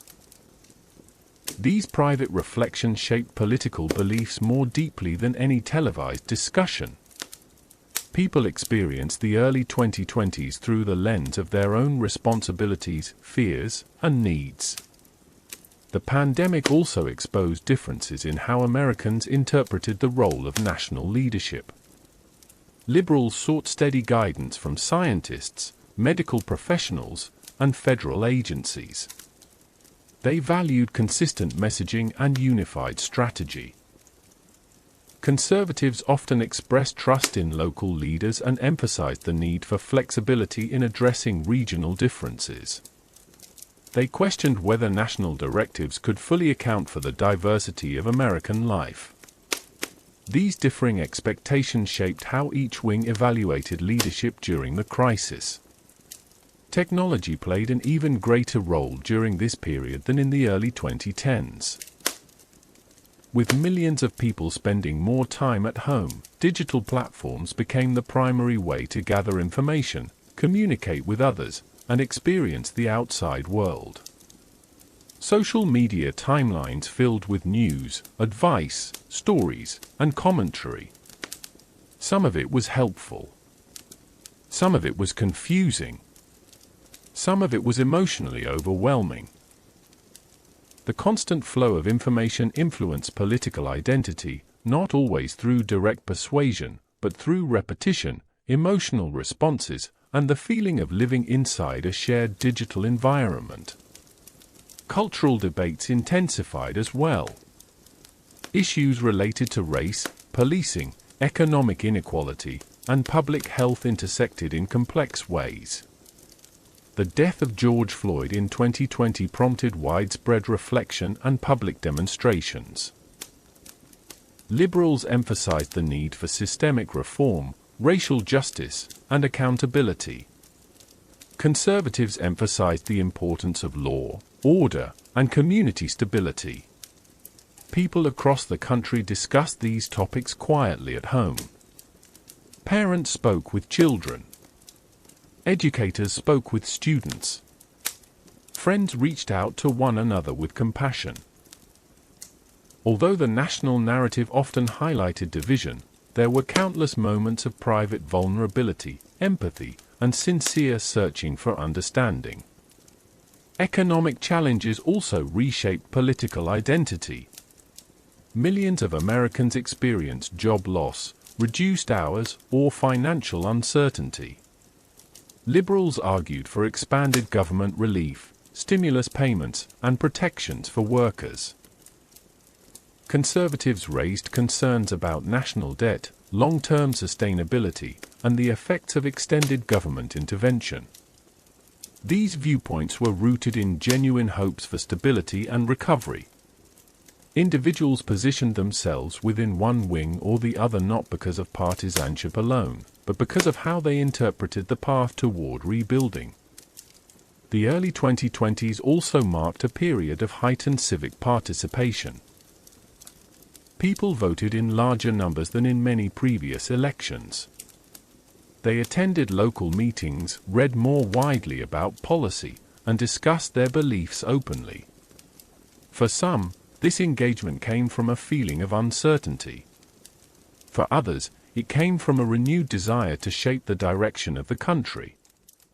Although the political environment often felt intense, many Americans approached it with quiet sincerity. They wanted to contribute to the future in a way that felt meaningful. Generational differences played a role once again.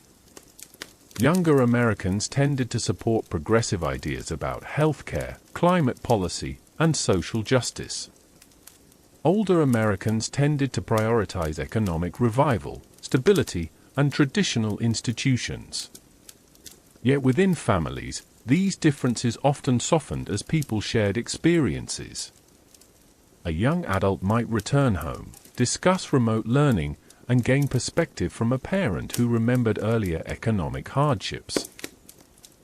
A grandparent might express concern for the safety of younger relatives and feel moved by their hopes for the future.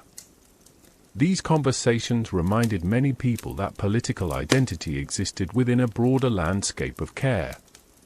Despite the difficulties of the early 2020s, moments of extraordinary kindness emerged. Neighbors delivered groceries to one another. Teachers adapted overnight to new challenges. Volunteers distributed meals. Families found joy in small routines such as walks, baking, or reading. These experiences strengthened the sense that, even in moments of political difference, Americans still shared a common desire for well-being, safety, and connection. By the end of the early 2020s, the left and right wings had become more clearly defined through the lens of lived experience. Liberals emphasized collective action, science, and social reform.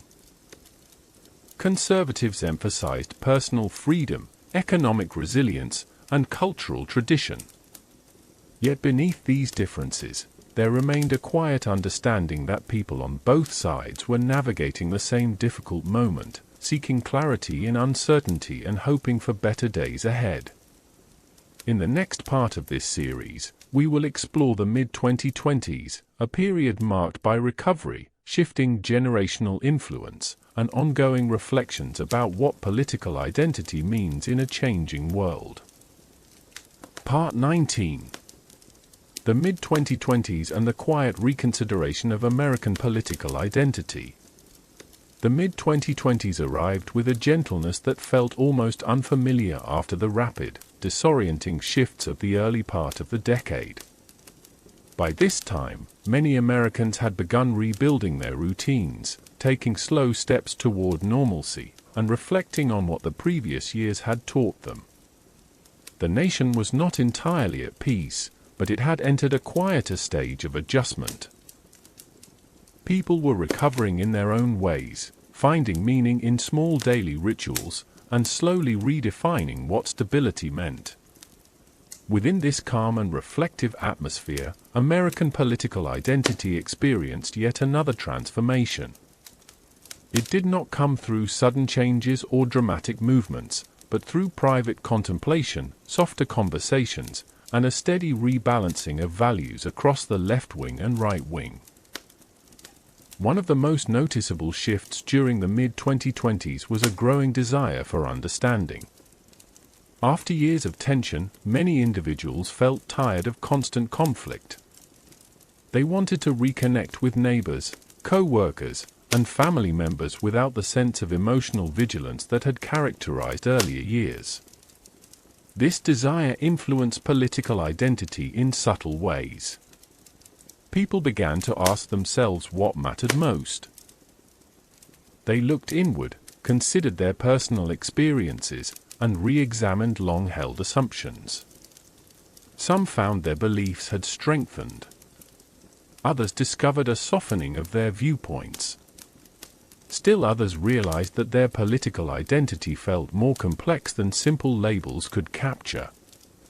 For liberals, the mid-2020s continued to emphasize values of fairness, inclusion, and reform.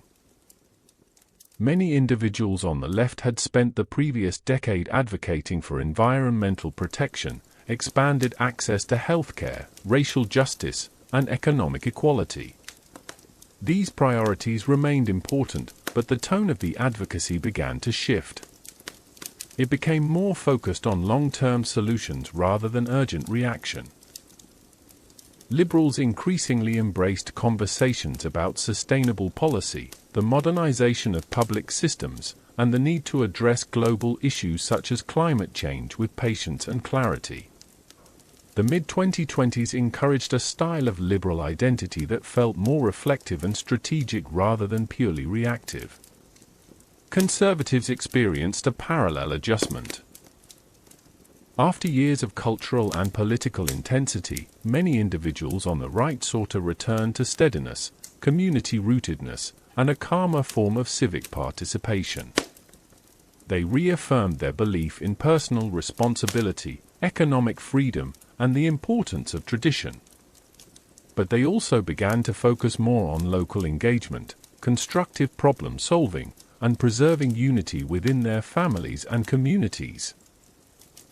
For many conservatives, the mid-2020s brought opportunities to connect with neighbors who held different views, not by debating ideologies, but by discussing shared concerns such as education, safety, and the cost of living. This quieter style of conservatism emphasized patience and everyday leadership. Technology continued to influence political identity, though the tone of digital engagement also began to change. After years of constant online exposure, many Americans became more selective about where they spent their time. Some reduced social media usage altogether, seeking peace in slower forms of communication such as phone calls, in-person gatherings, or thoughtfully written messages. Others remained active online but approached digital spaces with a new sense of caution. They learned to distinguish between noise and meaningful information, recognizing the emotional exhaustion that came from prolonged exposure to intense political content. This shift helped many people reclaim their sense of balance.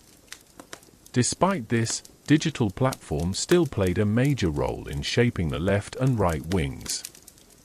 Liberals continued to use online spaces for organizing, sharing stories, and promoting causes.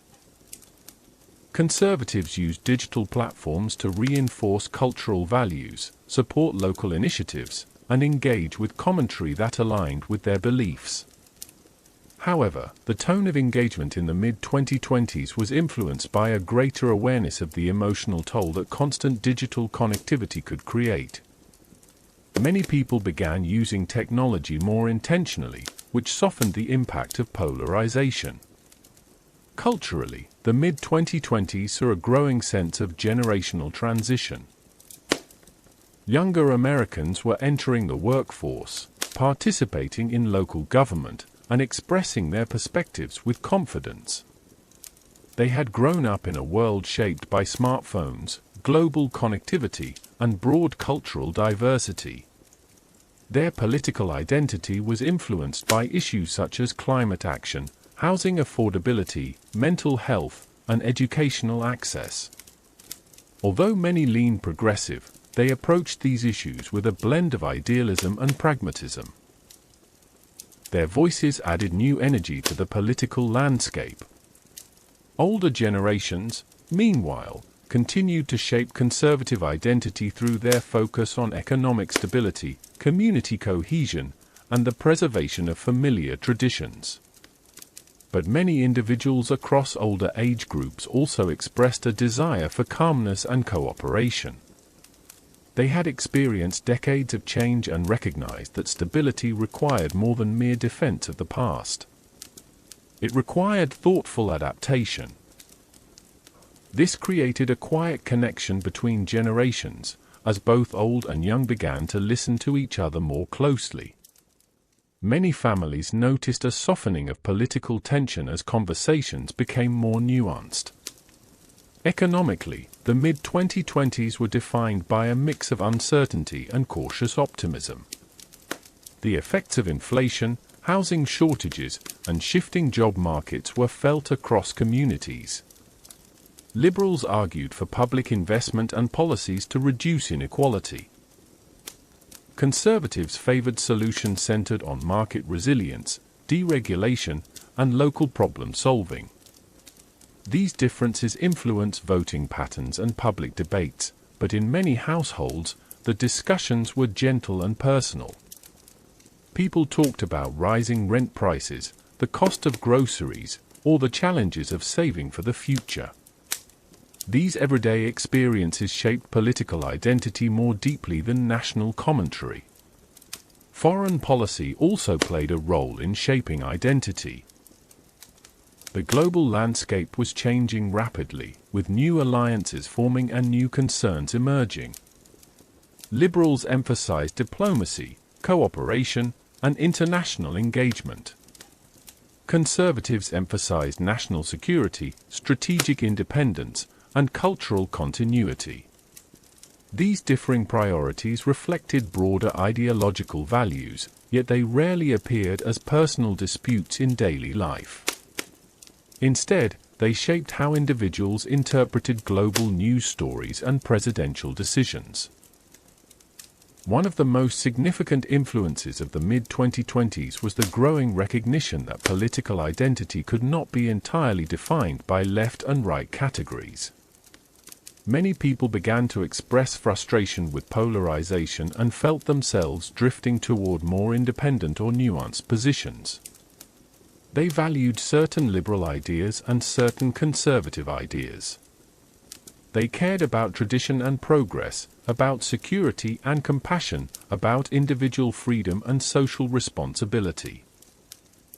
This quiet blending of perspectives did not always change how people voted, but it changed how they understood themselves. It encouraged humility, curiosity, and a willingness to engage with complexity. In countless small ways, Americans experienced a renewed sense of empathy during this period. They witnessed friends navigating hardship. They saw community support one another. They noticed how interconnected their lives had become, not just through technology, but through shared vulnerability. This empathy softened political edges and reminded people that beneath ideological differences lay common concerns about safety, health, family, and well-being. By the end of the mid-2020s, the United States found itself in a moment of gentle reconsideration. The left wing and right wing remained distinct, but both were shaped by a decade of crisis, adaptation, and learning. Liberals continued to seek reform and collective action. Conservatives continued to uphold tradition and personal responsibility. Yet there was a growing awareness that political identity was not a rigid structure. It was a living reflection of personal experience, shaped by the quiet moments that defined ordinary life.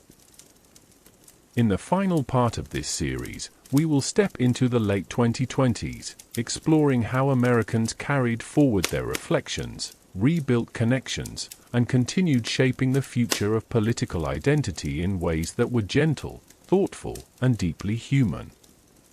Part 20.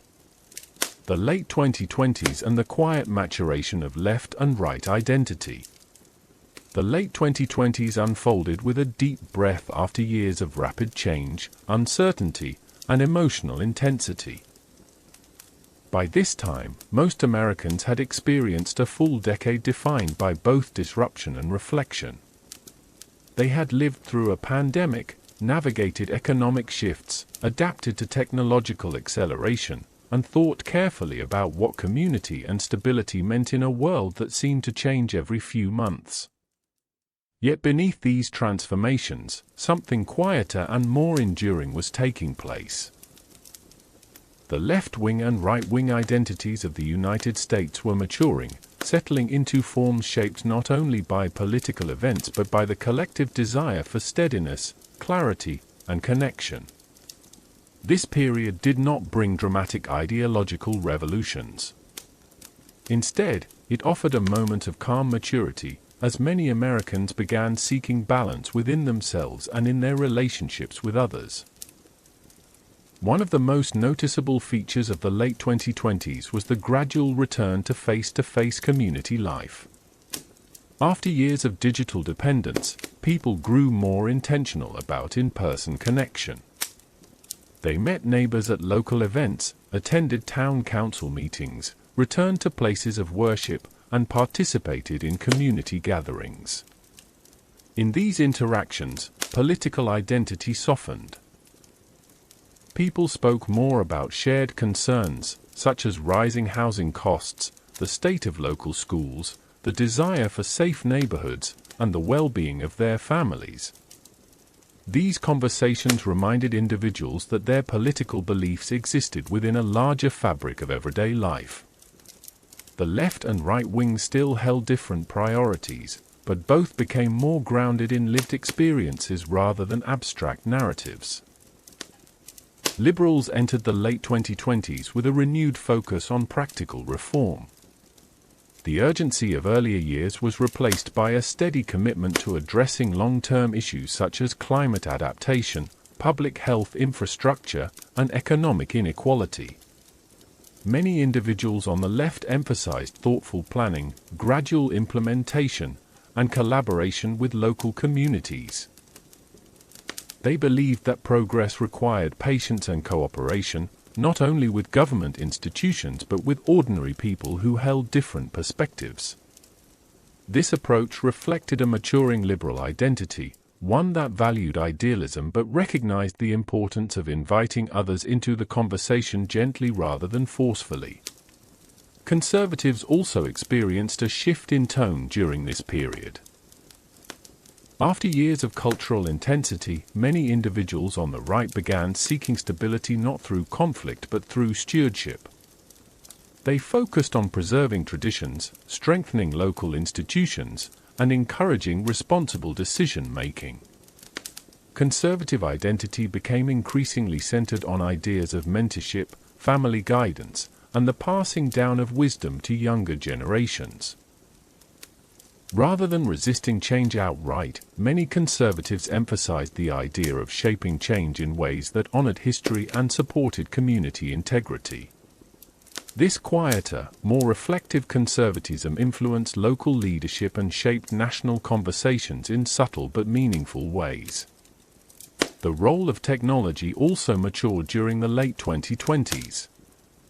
People became more mindful of how digital platforms influence their emotions and beliefs. Social media remained part of daily life, but individuals used it with a greater sense of caution and intentionality. Many began limiting exposure to political commentary or curating feeds that encouraged calmness rather than conflict. Some logged off entirely during certain periods, choosing to reconnect with analog routines such as reading, gardening, or spending time outdoors. As a result, the polarizing influence of the digital world softened, allowing political identity to be shaped more by personal experiences and relationships than by constant online noise. At the same time, younger Americans continued to bring new perspectives into the political landscape. Having grown up during years of uncertainty, they approached politics with a mix of resilience and practicality. They cared about issues such as mental health, housing affordability, technological ethics, and global sustainability. Their political identity did not always align neatly with traditional definitions of left and right. Instead, it reflected a desire for workable solutions and a belief that cooperation across ideological lines was necessary for long-term success. This generational influence encouraged both wings to become more flexible and more open to hybrid approaches. Older generations contributed a steadying force during this period. Having lived through multiple political eras, they brought perspective that softened the urgency of the moment. They emphasized the importance of patience, civic responsibility, and respect for differing viewpoints. Many older conservatives encouraged younger family members to engage thoughtfully with tradition rather than dismiss it outright. Many older liberals encouraged younger progressives to pursue reform without losing empathy for those who were hesitant about change. These cross-generational exchanges helped bridge ideological gaps within families and communities. Economic concerns remained central in the late 2020s. Rising costs of living, shifting job markets, and concerns about long-term financial security influenced how Americans viewed government policy. Liberals supported expanded public investment, affordable housing initiatives, and modernized welfare programs. Conservatives supported policies that encouraged business growth, reduced regulation, and strengthened local economies. Although disagreements persisted, the tone of economic discussion often became more practical. People focused less on ideological purity and more on finding solutions that worked in their specific communities. Foreign policy also evolved during this period. A changing global landscape required careful navigation. Liberals continued to emphasize diplomacy, multilateral cooperation, and humanitarian efforts. Conservatives emphasized national security, strategic independence, and the protection of American economic interests. These differences shaped political identity in familiar ways, yet the discussions were often more measured than in earlier decades. Many individuals across the ideological spectrum recognized the complexity of global issues and understood that solutions required both strength and restraint. One of the quietest but most profound developments of the late 2020s was a renewed appreciation for nuance. After years of polarization, many Americans grew weary of simplified narratives.